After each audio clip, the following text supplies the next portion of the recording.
அனைவருக்கும் வணக்கம். நான் உங்கள் சிநேகிதியின் குரல். வாங்க கதைக்குள்ள போவோம். கடவுள் என்ற அதிசய சகல கலா வல்லவன் தன் அன்றைய பொழுதை ஓவியனாய் தூரிகை பிடித்து துவங்கிவிட்டான். முதல் வேளையாய் கருவானத்தின் வண்ணம் மாற்றும் முயற்சியாய் சிவப்பு, இளஞ்சிவப்பு, மஞ்சள் என்ற வண்ணக்கலவையை தீட்டிக் கொண்டு வந்தான். நடுவே சிவப்பு பந்தாய் நெருப்பு பிழம்பாய் சூரியனை நகரவிட்டான். மெல்லிய ஒளியில் பொருட்கள் மெல்ல கருமை நிறத்திலிருந்து மாறத் துவங்கின. என்ன ஒரு அற்புத காட்சி! மாதங்கி மெல்ல கண் திறந்தாள். ஜன்னல் வழியே முதல் காட்சியாய் பறந்து விரிந்த வானம் கண்ணில் பட்டது. விரிந்த வானம் என்றுமே அவளின் ரசனைக்குரிய விஷயங்களில் ஒன்று. வானம் என்ற வெற்று வெளியில் சுண்டைக்காயாய் இந்த பூமி, இதில் குத்தூசியாய் மனித ஜீவன்கள். பரந்த ஆகாயத்தின் முன் நாமெல்லாம் தூசு என்பது புரிகிறதா? இந்த மனித ஜீவன்களுக்கு நான் நான் என்ற ஆட்டம் போட்டு போட்டு ஆஸ்தி சேர்த்து ஹந்தியில் அற்பமாய் மடிகிறார்கள். இன்றைய போதி மரத்தின் சேதியா? சிரித்தபடி எழுந்தாள் மாதங்கி. போர்வையை மடித்து கட்டிலின் மேல் போட்டாள். படுக்கையை சரி செய்துவிட்டு பல் தேய்க்கப் போனாள். ஹாலில் கேசட்டில் பாடல் ஓடிக்கொண்டிருந்தது. அது அந்த வீட்டின் வழக்கம். குளித்து முடித்து அம்மா கலாவதி வீடு முழுவதும் சாம்பிராணி போட்டு சுவாமி முன் கோலமிட்டு விளக்கேற்றுவார். வீடே தெய்வீகமாய் விளங்கும். 10-15 நிமிடங்கள் ஸ்லோகம் சொல்லி பாலை நெய்வேத்தியம் செய்த பின்தான் கலாவதிக்கு அன்றைய வேலையே ஓடும். மாதங்கியோ அம்மா வழியில் போக மாட்டாள். அவளுக்கும் தெய்வ பக்தி உண்டு. ஆனால் அம்மா அளவு தீவிரம் கிடையாது. அவளை பொறுத்தவரை மக்கள் தொண்டே மகேசன் தொண்டு. அம்மாவும் மகளும் கருத்து வேறுபட்டு செல்லமாய் முட்டிக்கொள்ளும் முக்கிய விஷயம் இது. பல் தேய்த்து வந்தவள் சிரித்தபடி சுவாமி அறையை கடந்து தோட்டத்து பக்கம் நகர்ந்தாள். மகளை கவனித்த கலாவதி, மதுமா, சீக்கிரம் செடிகளுக்கெல்லாம் தண்ணி ஊத்திட்டு வந்து காஃபி குடியுமா என்று குரல் கொடுத்தார். மாதங்கியின் பாட்டி குரல் கேட்டு எட்டி பார்த்தார். மகளின் வீட்டில் ஒரு வாரம் தங்கி போக வந்திருந்தார். பாசம் நிறைந்த அந்த வயதான ஜீவனால் பேத்தி காஃபி கூட குடிக்க முடியாமல் தோட்டத்து பக்கம் போவதை ஏற்கவே முடியவில்லை. காப்பியை கொடுக்கலாம், முதல்ல குழந்தை குடிச்சிட்டு செடிக்கு தண்ணி ஊத்தட்டும் என்றார். மாதங்கி பாட்டியின் அருகே வந்தாள். சுருக்கம் விழுந்த அந்த சன்ன கைகளை நீவியபடி, வந்துடுறேன் பாட்டி, பாவம் செடியெல்லாம், அதெல்லாம் பசியோடு இருக்கிறப்ப நம்ம பசியா பாட்டி முக்கியம்? நல்ல பொண்ணுடி அத்தானி, நிதானமா தண்ணி ஊத்துனாதான் என்னவா? எனக்கு காலேஜுக்கு டைம் ஆயிடுமே, தண்ணி ஊத்திட்டு இதோ வந்துடுறேன். சிட்டாய் ஓடும் பேத்தியை அதிசயமாய் பார்த்தபடி நின்றார் பாட்டி. அப்ப தோட்டக்காரன் எதுக்கு தண்டமா? தோட்டக்காரன் இருந்தாலும் தானே தோட்டத்தை பராமரிச்சாதான் ஒரு திருப்தி. செடி எல்லாத்துக்கும் தண்ணி ஊத்தாம பச்சை தண்ணி பழுல பட விட மாட்டாமா உன் பேத்தி. நீ வந்து காஃபியை குடி, அவ இப்ப வந்துடுவா. கலாவதி தன் அம்மாவை உள்ளே அழைத்து போனார். மாதங்கி தோட்டத்தின் மத்தியில் போய் நின்று மூச்சை உள்ளிழுத்தாள். பூக்களின் வாசத்தோடு சுத்தமான சுகந்த காற்று உடலுக்கு புத்துணர்வு தந்தது. பறவைகள் கீச் கீச் என்று குரல் கொடுத்து சடசடவென்று சிறகடித்து பறப்பதும் கிளைகளில் அமர்வதுமாக இருந்தன. கையில் கொண்டு வந்திருந்த தானியங்களை ஒரு சின்ன பிளாஸ்டிக் தட்டில் வைத்து தோட்டத்தின் ஒரு மூலையில் பறவைகளுக்காக வைத்தாள். குழாயில் ஹோஸ் பைப்பை நுழைத்து தண்ணீரை திறந்து விட்டாள். சில்லென்ற நீர்ப்பூக்களை செடிப்பூக்கள் சிதறாத வண்ணம் மெல்ல வார்க்கத் துவங்கினாள். ஒவ்வொரு செடியும் சீரியல் பல்ப் தாங்கிய மரச்சட்டங்களாய் பூக்களை பெருமையாய் தலையில் தாங்கி நின்றன. உனக்கு தண்ணி போதுமா? அச்சச்சோ, உன்னைய பூச்சி கடிக்குது போல இருக்குதே, தனியா கவனிக்கணுமே. உனக்கு போஷாக்கு போதலையோ? இரு, நல்லா உரம் வாங்கி போட்டுடுறேன் என்று பேசுவாள். சொன்னது போல சனி ஞாயிறுகளில் அதிக நேரம் செலவழித்து உரம் போடுவது, பூச்சி மருந்தடிப்பது என்று மறக்காமல் செய்வாள். இவள் கவனிப்பால் தோட்டம் செழித்தது என்னவோ உண்மை. ஆனால் யாரும் ஒரு பூ பறித்து விட முடியாது. எப்படி பூக்களெல்லாம் பறிக்க தோணும்? ஐயோ, என்னால அப்படி ஒரு விஷயத்தை நினைச்சு கூட பார்க்க முடியாதுப்பா. ஏதோ பிஞ்சு குழந்தையோட குட்டி விரலை ஒவ்வொன்னா ஒடிக்கிற மாதிரி இருக்கும் பூ பறிக்கிறது என்று தோள்களை குலுக்குவாள். அம்மா கலாவதி எத்தனையோ முறை வாதிட்டு பார்த்து விட்டார். அடியே, மல்லி முல்லைன்னு பறிச்சு தலைக்கு வச்சுக்க வேணாம்டி, 2 பூ சாமிக்காக பறிச்சுக்க விட. வீட்டை சுற்றி தோட்டமும் தோட்டம் நிறைய பூக்களையும் வச்சுக்கிட்டு யாராவது வெளியே பூ வாங்கினா சிரிக்க மாட்டாங்க? அம்மா, கடவுளோட அருமையான படைப்பில் ஒன்று தான் பூக்கள். செடிகளுக்கு உயிர் இருக்குமா? செடியை வதச்சு பூவை பறித்து தன்னைய வழிபட்டாதான் உன்னைய காப்பாற்றுவேன்னு கடவுள் சொல்கிறாரா என்ன? குதர்க்கமாக பேசாதடி. அப்படின்னா நீ சாப்பிட்ற அரிசி கோதுமையிலேருந்து காய்கறி வரைக்கும் எல்லாமே செடி வகை தான். பறிக்காமல் சாப்பிடாம இருக்க முடியுமா என்ன? உயிர் வாழ தேவையானதை மட்டும் மனுஷன் எடுத்துக்கலாமா? சோறு இல்லாட்டி செத்துடுவோம். ஆனால் பூ இல்லாட்டி வாழ முடியாதா என்ன? தேவைக்கு அதிகமாக எந்த விஷயத்திலையும் மனுஷன் ஆசைப்படவே கூடாது. உன்னையெல்லாம் திருத்தவே முடியாதுடி என்று கலாவதி வெளியே மகளை கடிந்து கொண்டாலும் உள்ளூர மகளின் மேல் பாசமும் பாசத்தை விட மதிப்பும் அதிகம் உண்டு. மகள் ஒரு எளிமை விரும்பி. வீட்டில் கார் இருந்தாலும் கல்லூரிக்கு பஸ்ஸில் தான் போய் வருவாள். அதிக நகையோ உடைகளோ அவள் விரும்பி அணிய மாட்டாள். வீட்டில் பிறந்த நாள் விசேஷ நாட்களில் கூட கேக் வெட்டி கொண்டாடுவதை விட அனாதை ஆசிரமங்களுக்கு பணம் கொடுத்து அவர்களோடு கொண்டாடுவதை தான் விரும்புவாள். அடுத்தவருக்கு ஒரு சின்ன துன்பம் என்றாலும் துடித்து போய்விடுவாள். கல்லூரி விடுமுறை நாட்களில் கூட அருகில் உள்ள சேரிக்கு சில தோழிகளோடு போய்விடுவாள். பெண்களுக்கு கைத்தொழில், குழந்தைகளுக்கு படிப்பு, அடிப்படை சுகாதாரம் என்று கற்றுத்தருவாள். ஊதுவத்தி செய்வது, மெழுகுவத்தி செய்வது என்று பயின்ற பெண்கள் கூட்டாய் சேர்ந்து தொழில் துவங்க இவளை முன்னின்று உதவி இருக்கிறாள். இன்றும் இவள் தெருவில் போனால் எதிர்ப்படும் பெண்கள் சிலர் இவளை பார்த்து கும்பிட்டு கைகட்டி பேசுவதுண்டு. அவர்கள் செயலிலும் சொல்லிலும் தெரியும் மரியாதை கண்டு கலாவதியே அதிசயித்து போயிருக்கிறார். சேரி குழந்தைகளுக்கு உடல்நலம் சரியில்லை என்றால் சமயத்தில் இவர்கள் வீட்டிற்கு எடுத்துக்கொண்டு ஓடி வருவார்கள். கால நேரம் பார்க்காமல் அவர்களை காரில் ஏற்றிக்கொண்டு மருத்துவமனைக்கு ஓடுவாள் மாதங்கி. பாசமகளின் சேவை மனம் பூரிப்பை ஒரு பக்கம் கொடுத்தாலும் மறுபக்கம் சின்ன கலக்கமும் எழுவதுண்டு. கணவனிடம்தான் அடிக்கடி புலம்புவாள். ஏங்க, இவ இப்படி இருக்கிறாளே, புகுந்த வீட்டில் எப்படி இருக்க போறாளோ தெரியல, எப்படிதான் குப்பை கொட்ட போறாளோ போங்க. ஏங்கலா, என் பொண்ணு ஒன்றும் தப்பு ஒன்றும் பண்ணலையே, நீ இப்படி கவலைப்படுறதுக்கு அடுத்தவங்களுக்கு உதவி செய்தது தப்பா என்ன? ராஜசேகர் அசராமல் பதில் சொல்வார். தப்பு இல்லைங்க, ஆனா கால நேரம் பார்த்து உதவணும் இல்லையா? பாத்திரம் அரைஞ்சு பிச்சை இடுன்னு ஒரு வசனமே இருக்குன்னு சொன்னா என்ன சொல்றா தெரியுமா? என்ன சொல்றா என் பொண்ணு? நீ அர்த்தம் சரியா புரிஞ்சுக்கலம்மா. பிச்சைக்காரன்ல தராதரம் பார்க்க என்ன இருக்குது? அவன் கொண்டு வர்ற பாத்திரம் சுத்தமானதா இல்லையான்னு அறிஞ்சு பிச்சை போடுறதுக்கு அவனும் மனுஷன் தானேன்னு சொல்றா. அவர் விழுந்து விழுந்து சிரிக்க கலாவதிக்கு பொசுக்கென்றாகிவிடும். சற்றே கோபம் சுரென்று ஏற, திங்கக்கிழமை ஒரு கிளைண்ட்டுக்கு அவசரமா பணம் கொடுக்கணும்னு சனிக்கிழமை பேங்க்ல பணம் போட சொன்னீங்க, நினைவிருக்கா? இருக்கு. இவ பணத்தை பேங்க்ல கட்டுறேன்னு போனா. போற வழியில கிரிக்கெட் ஆடின பசங்க ஏதோ சண்டை போட்டு மண்டையை உடச்சிக்கிட்டு இருந்திருக்குது. இவன் நமக்கேன்னு போறதுன்னு விடாம அடிபட்ட பையனை ஆஸ்பத்திரிக்கு கூட்டிட்டு போய் கட்டெல்லாம் போட்டு திரும்ப அவன் வீட்டுல கொண்டு போய் விட்டுட்டு. நல்ல காரியம் தானே? நல்ல காரியம்தான், முழுசா கேளுங்க. திரும்ப பேங்க் போறப்ப க்ளோசிங் டைம் ஆயிடுச்சு. அப்புறம் திங்கக்கிழமை வாமான்ட்டாங்களாம். ஆனா கேளுங்க, அந்த பேங்க்ல வேலை செய்யற ஒரு பொண்ணுக்கு ஒரு சமயம் டெலிவரி டயத்துல இவ உதவி செஞ்சிருக்காளாம்.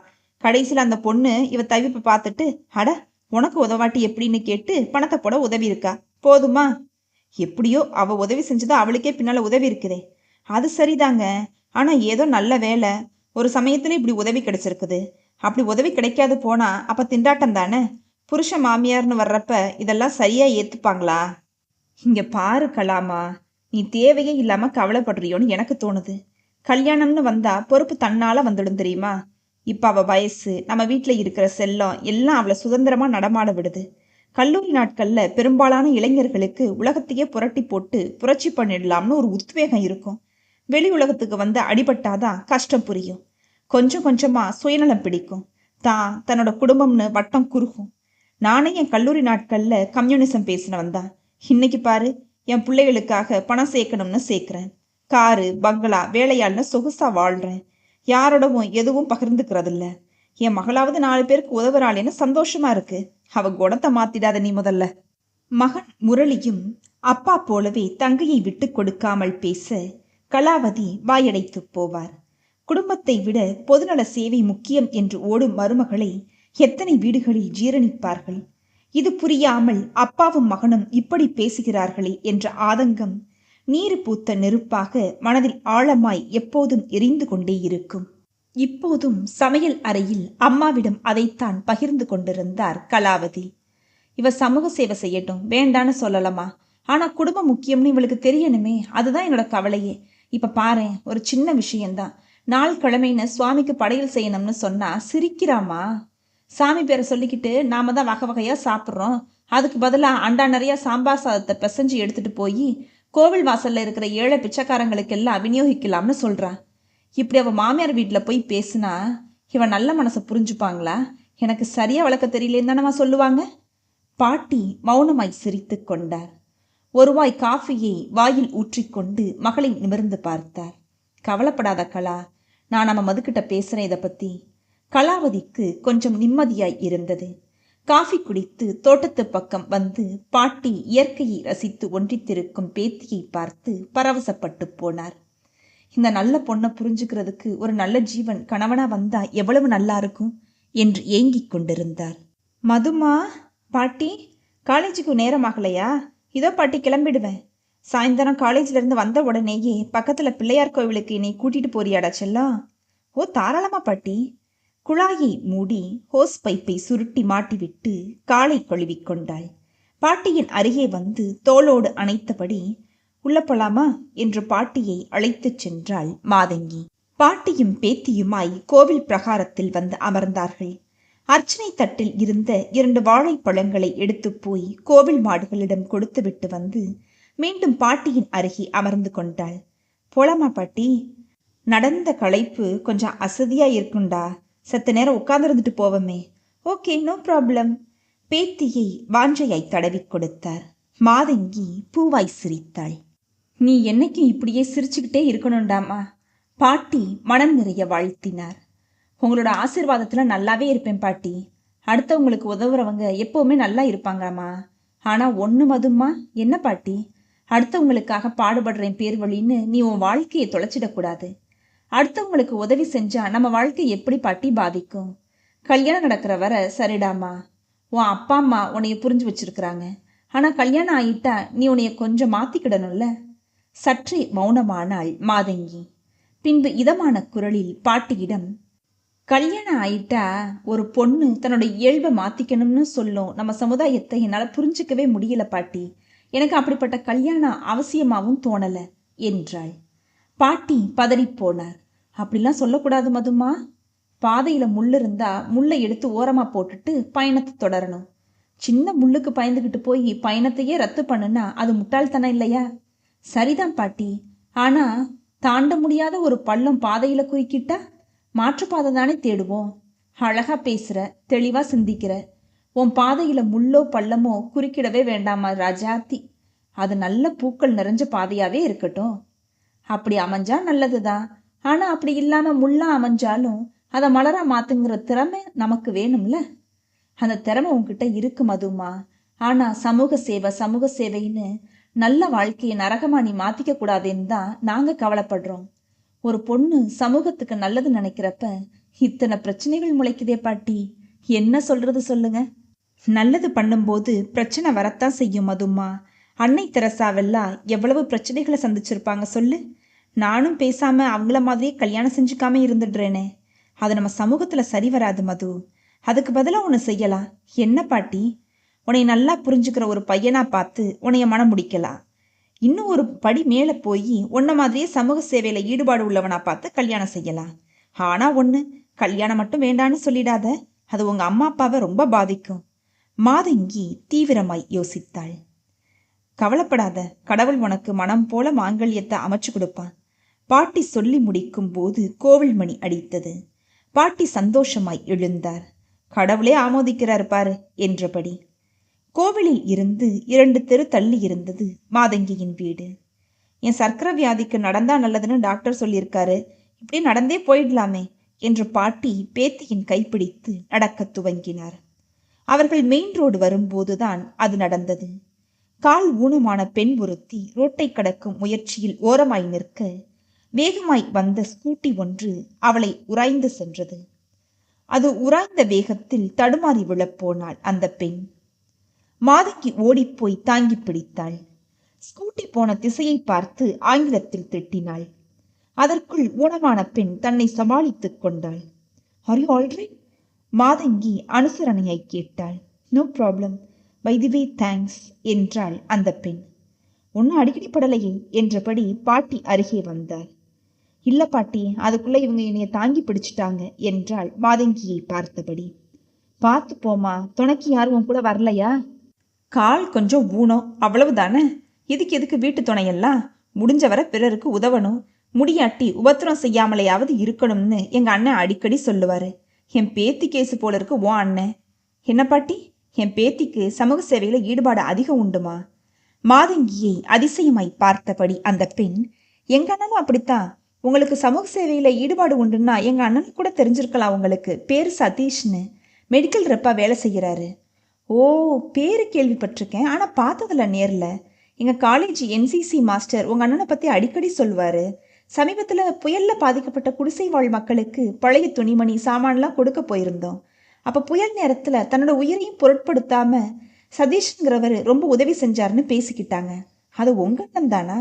ஆமா ஆமா. சரிதான், என் பேத்திக்கு சலைச்சவர் இல்லை போல இருக்குதே உங்க அண்ணன். உங்க பேத்தியும் அப்படித்தானா பாட்டி? அதை ஏன் கேட்குறப்போ, இவ குணத்தை புரிஞ்சுக்கிட்ட ஒரு நல்ல பையன் மாப்பிள்ளையா கிடைக்கணுமேன்னு இப்போ கூட அந்த கடவுளை வேண்டிக்கிட்டு தான் வர்றேன். உங்க அண்ணனை போலவே சமூக சேவையில ஈடுபாடு உள்ள நல்லவர் எங்க வீட்டுக்கு மாப்பிள்ளையா வரணும். பாட்டி தன் ஆதங்கத்தை கொட்ட மாதங்கி நெளிந்தாள். அதிக அறிமுகம் இல்லாத நபரிடம் இதையெல்லாம் பேசலாமா? அந்த கால மனுஷியான பாட்டிக்கு புரியவில்லையே. இடை புகுந்து பாட்டி மனம் கோணா வண்ணம், பாட்டி, முதல் சந்திப்பிலேயே அவங்களை இப்படியெல்லாம் பேசி பயமுறுத்தாதீங்க என்றாள் கேலி குரலில். அட, மனசு திறந்து பேசுறாங்க, நீங்க ஏன் அதை தப்பா எடுத்துக்கிறீங்க? பை தி வே, என் பேரு சுபா, உங்க பேரு? மாதங்கி, விபத்தானாலும் நல்ல ஸ்நேகம் கிடைச்சது.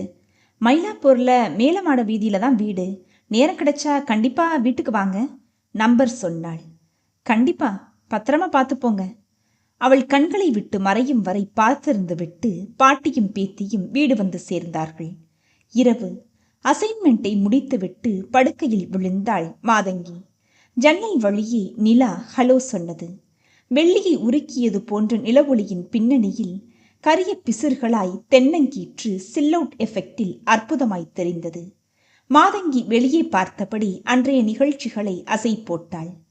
தான் அன்று செய்த நல்ல விஷயங்களை மனதுக்குள் பட்டியலிட்டாள்.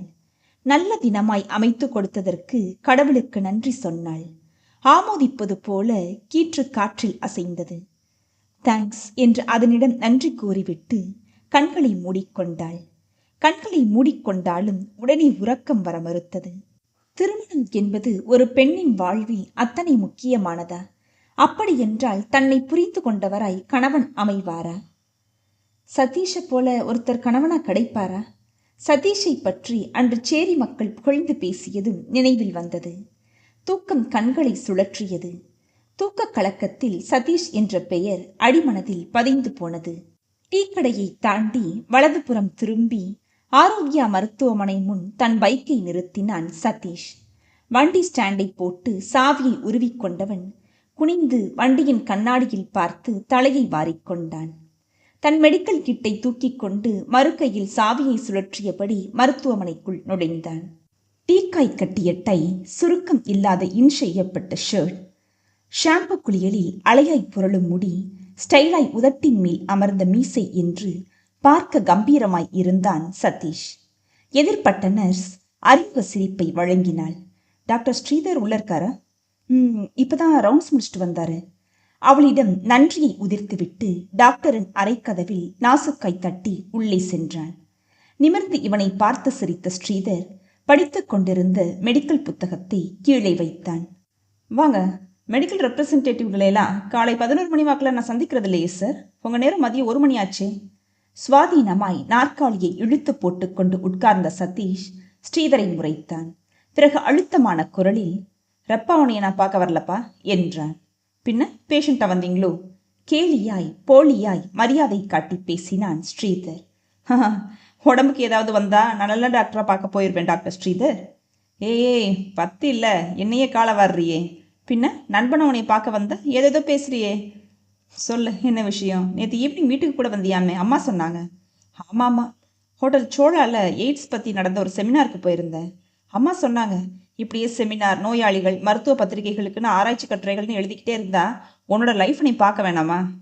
அம்மாவும் ரொம்ப கவலைப்படுறாங்கல்ல. ஓஹோ, அம்மா விட்ட தூதா இது?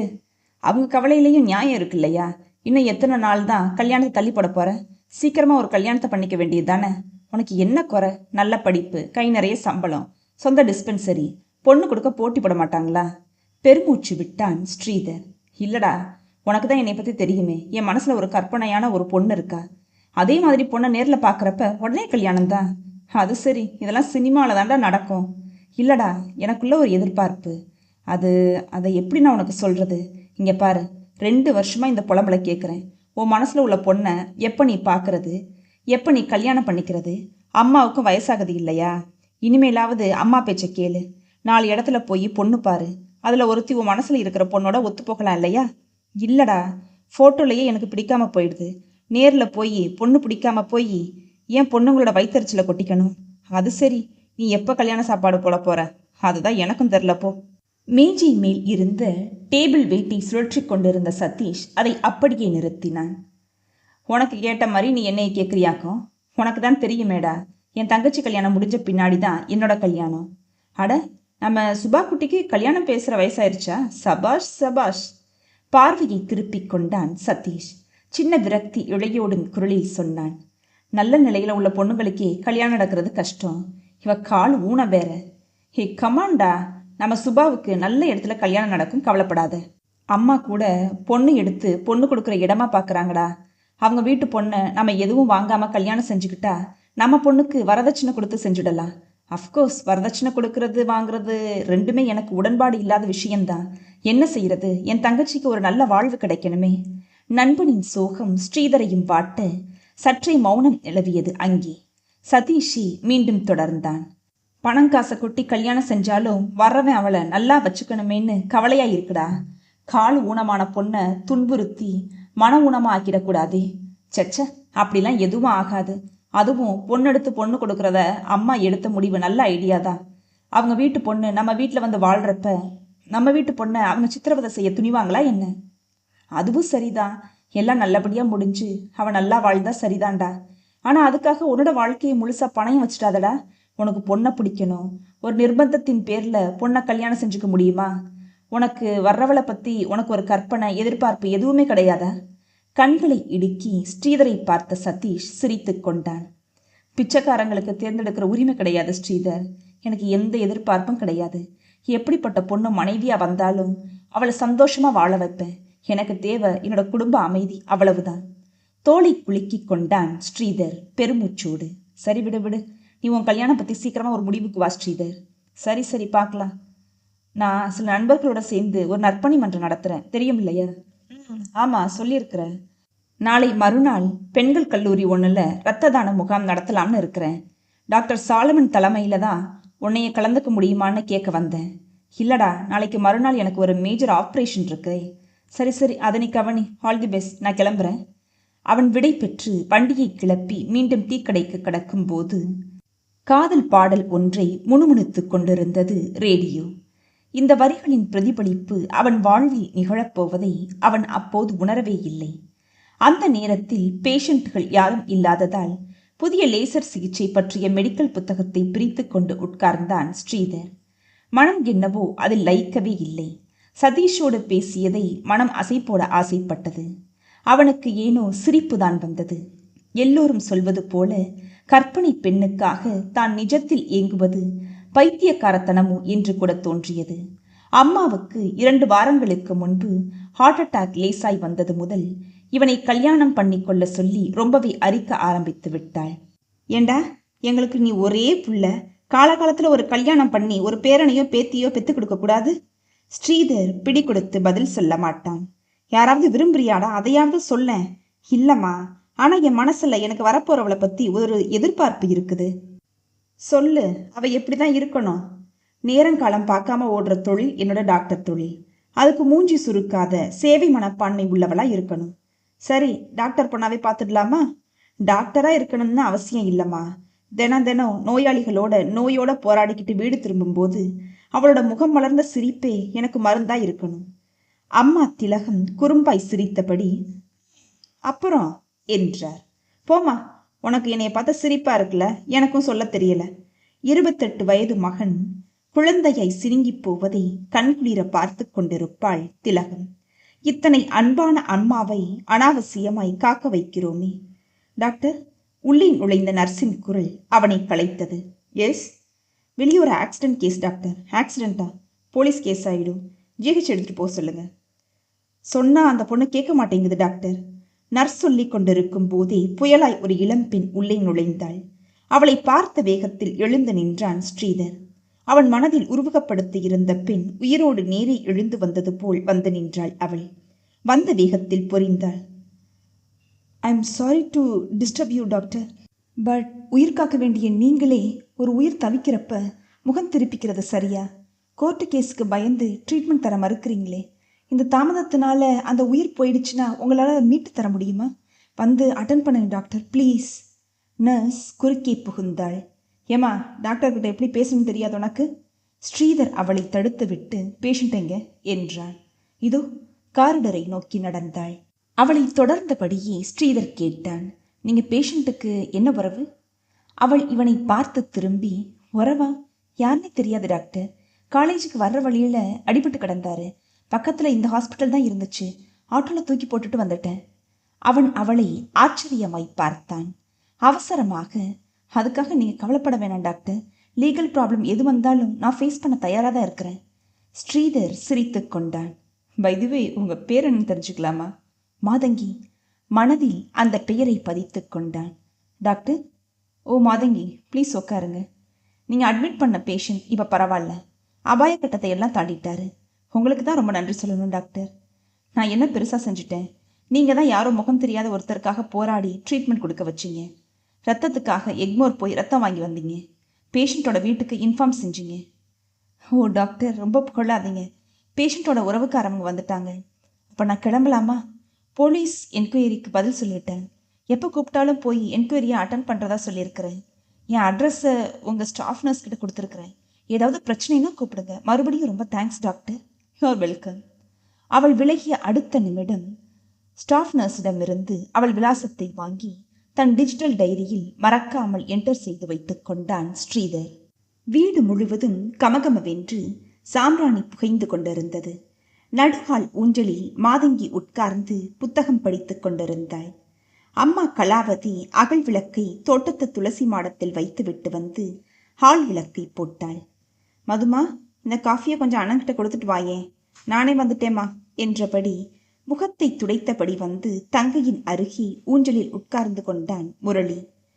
உந்தி ஒரு தள்ளு தள்ளினான். என்ன, நம்ம வீட்டு மதர் தெரசாவுக்கு இன்னைக்கு எந்த சமூக சேவையும் இல்லையா? அண்ணன் கேலிக்கு பொய்யாய் முறைத்த மாதங்கி, பாருமா இந்த அண்ணனை என்று சினுங்கினாள். காப்பியை மகனிடம் எட்டிய கலாவதி சோபாவில் உட்கார்ந்து சாய்ந்து கொண்டாள். உங்க அண்ணன் தங்கச்சி விளையாட்டு பேச்செல்லாம் அப்புறம் வச்சுக்கோங்க. ஒரு முக்கியமான விஷயம் பேசினேன். இப்ப சொல்லுமா. முரளி காஃபியை உறிஞ்சினான். நேற்று நம்ம மதுவை யாரோ ஒருத்தரை ஆரோக்கிய ஆஸ்பத்திரியில் சேர்த்துட்டு வந்ததா சொன்னா இல்லையா? ஆமா. ஏதாவது பிரச்சனையா? அது போலீஸ் கேஸ் ஆச்சே. அதெல்லாம் இல்லடா, அந்த கிளினிக் ஓனர் டாக்டர் ஸ்ரீதர்னு. ஆமாம்மா, சின்ன வயசுல நல்ல திறமைசாலின்னு பேர் எடுத்தவர். கார்டியாலஜிஸ்ட். ஃபாரின் போய் படிச்சுட்டு வந்தவர். பரவாயில்லையே, அவர் ஜாதகத்தையே சொல்றியே. இதற்குள் பொறுமை இழந்த மாதங்கி, விஷயத்துக்கு வாமா என்றாள். விஷயம் என்ன விஷயம்? அவருக்கு உன்னைய ரொம்ப பிடிச்சி போச்சா? வர வெள்ளிக்கிழமை உன்னைய பொண்ணு பார்க்க வரதா சொல்லியிருக்கிறாங்க. அப்பாவுக்கு ஃபோன் செஞ்சு கேட்டிருக்காங்க. அப்பாவும் சரின்னு சொல்லியிருக்காரு. அம்மா முகத்தில் பெருமை வழிந்தது. Very good very good, Murali ஆர்ப்பரித்தான். மாதங்கி மௌனமாய் இருந்தாள். என்ன மதுமா, ஒன்றுமே சொல்லாமல் இருக்கிற? உனக்கு சம்மதம் இல்லையா? நீ வேற யாரையாவது மனசில் நினச்சிருக்கியோ? மாதங்கி அம்மாவை நிமிர்ந்து பார்த்தாள். அப்படியெல்லாம் இல்லைம்மா, ஆனால் இவ்வளவு சீக்கிரமாக கல்யாணம் செஞ்சுக்கணுமா? மேலே படிக்கிறேன்னு. முரளி அவளை செல்லமாய் தட்டி கொடுத்தான். ஏ கழுத, எனக்கு லைன் கிளியர் ஆக வேணாமா? மதுமா, நல்ல இடம் வர்றப்ப உதாசீனப்படுத்தக்கூடாது. உன் சேவை குணம் பிடிச்சு போய் தானே முன் வந்து கல்யாணம் செஞ்சுக்கிறேன்னு சொல்கிறாரு. அப்புறம் என்ன? அம்மா, இந்த ஸ்டேஜில் எல்லாருக்கும் வர்ற குழப்பந்தாம்மா இது. கொஞ்சம் அவளை யோசிக்க விடு. முரளி டிவி ரிமோட்டை எடுத்துக்கொண்டு நகர்ந்தான். மாதங்கி மௌனமாய் உட்கார்ந்து இருந்தாள். ஊருக்கு போய்விட்ட பாட்டி அன்று பேசியவை மனதில் ஓடியது. எதுக்குடா என்னை அவசரமா வர சொன்ன? சதீஷ் ஸ்ரீதரின் அருகே நாற்காலியை இழுத்து போட்டுக்கொண்டு உட்கார்ந்தான். தோட்டத்து புல்வெளியில் ஏகாந்தமாய் உட்கார்ந்து ஹெட்போனில் பாட்டு கேட்டுக்கொண்டிருந்த ஸ்ரீதர் அதை நிறுத்திவிட்டு நிமிர்ந்தான். வாடா வாடா என்றவன் உள்பக்கம் பார்த்து, அம்மா சதீஷ் வந்திருக்கான், அவனுக்கும் சேர்த்து டிஃபன் காஃபி கொண்டு வாமா என்று கத்தினான். பின்பு சதீஷை பார்த்து கண் சிமிட்டியபடி உற்சாகமாய் சொன்னான், குட் நியூஸ்டா மாப்பிள, என் தேவதையை நான் சந்திச்சிட்டேனே. Wow, very good very good, விவரமா சொல்லு. விவரத்தை சுருக்கமாய் சொன்னான் சதீஷிடம். வர்ற வெள்ளிக்கிழமை அவளை பொண்ணு பார்க்க போகிறோம். தரகர் மூலம் ஏற்பாடு பண்ணிட்டேன். குட் குட், என் கூட நீயும் வர்ற. நான் எதுக்குடா? பாத்தியா உன்னை என் கூட பிறக்காத சகோதரான நினச்சிக்கிட்டு இருக்கிறேன். கையில் டிஃபன் தட்டுகளுடன் வந்த ஸ்ரீதரின் அம்மாவும் பிடித்து கொண்டாள். என்னப்பா சதீஷ், உன் வீட்டு விசேஷத்தில் நீ பங்கெடுக்க வேணாமா? நீயும் ஸ்ரீதரும் எனக்கு 2 பிள்ளைங்க தானே, அப்படி தானே சொல்லிக்கிட்டு இருக்கிறேன். ஆமாம்மா, இருந்தாலும் நான் அம்மா தரகர்னு 3 பேராக போக அம்மா சென்டிமெண்ட்டாக விரும்பலை. 4ஆவதா நீ வர்ற. நோ மோர் ஆர்குமெண்ட்ஸ், ஓகே தானே? சரின்னு சொல்லுப்பா. அம்மாவும் பிள்ளையும் மாற்றி மாற்றி வற்புறுத்த சதீஷ் ஒப்புக்கொண்டான். முதல்ல டிஃபன் சாப்பிடுப்பா, காஃபி கொண்டு வர்றேன். அம்மாவின் தலை உள்ளே மறைந்ததும் ஸ்ரீதர் குரலை தழைத்து கொண்டு கேட்டான். நாளைக்கு விமென்ஸ் காலேஜில் ரத்த தான முகாம் சொன்னியே, எந்த காலேஜில்? ஹெத்திராஜில். ஏன் வரப்போறியா? வர முடியாமல் தான் ஆப்ரேஷன் 1 கமிட் ஆகிருக்கிறேன்னு. அந்த காலேஜில் தாண்டா அவள் படிக்கிறா. அப்படி போடு. சோழியம் குடும்பி சும்மா ஆடாதே. முடிஞ்சா அவளை நீ பார்த்துட்டு வரியா? கெமிஸ்ட்ரி ஃபைனல் இயர் தான் அவள்.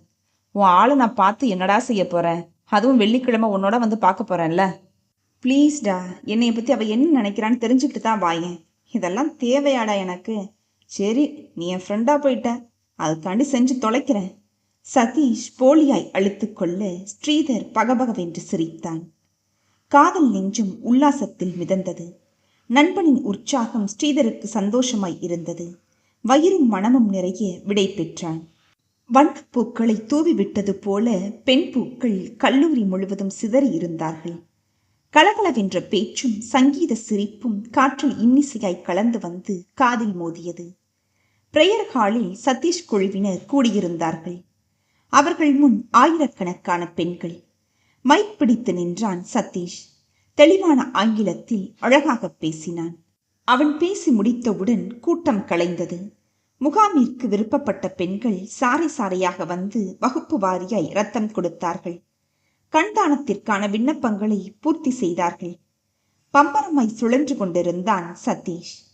கெமிஸ்ட்ரி வகுப்பு மாணவிகள் உள்ளே நுழைந்த போதுதான் சதீஷிற்கு பொறி தட்டியது. பேரென்ன? மாதங்கி.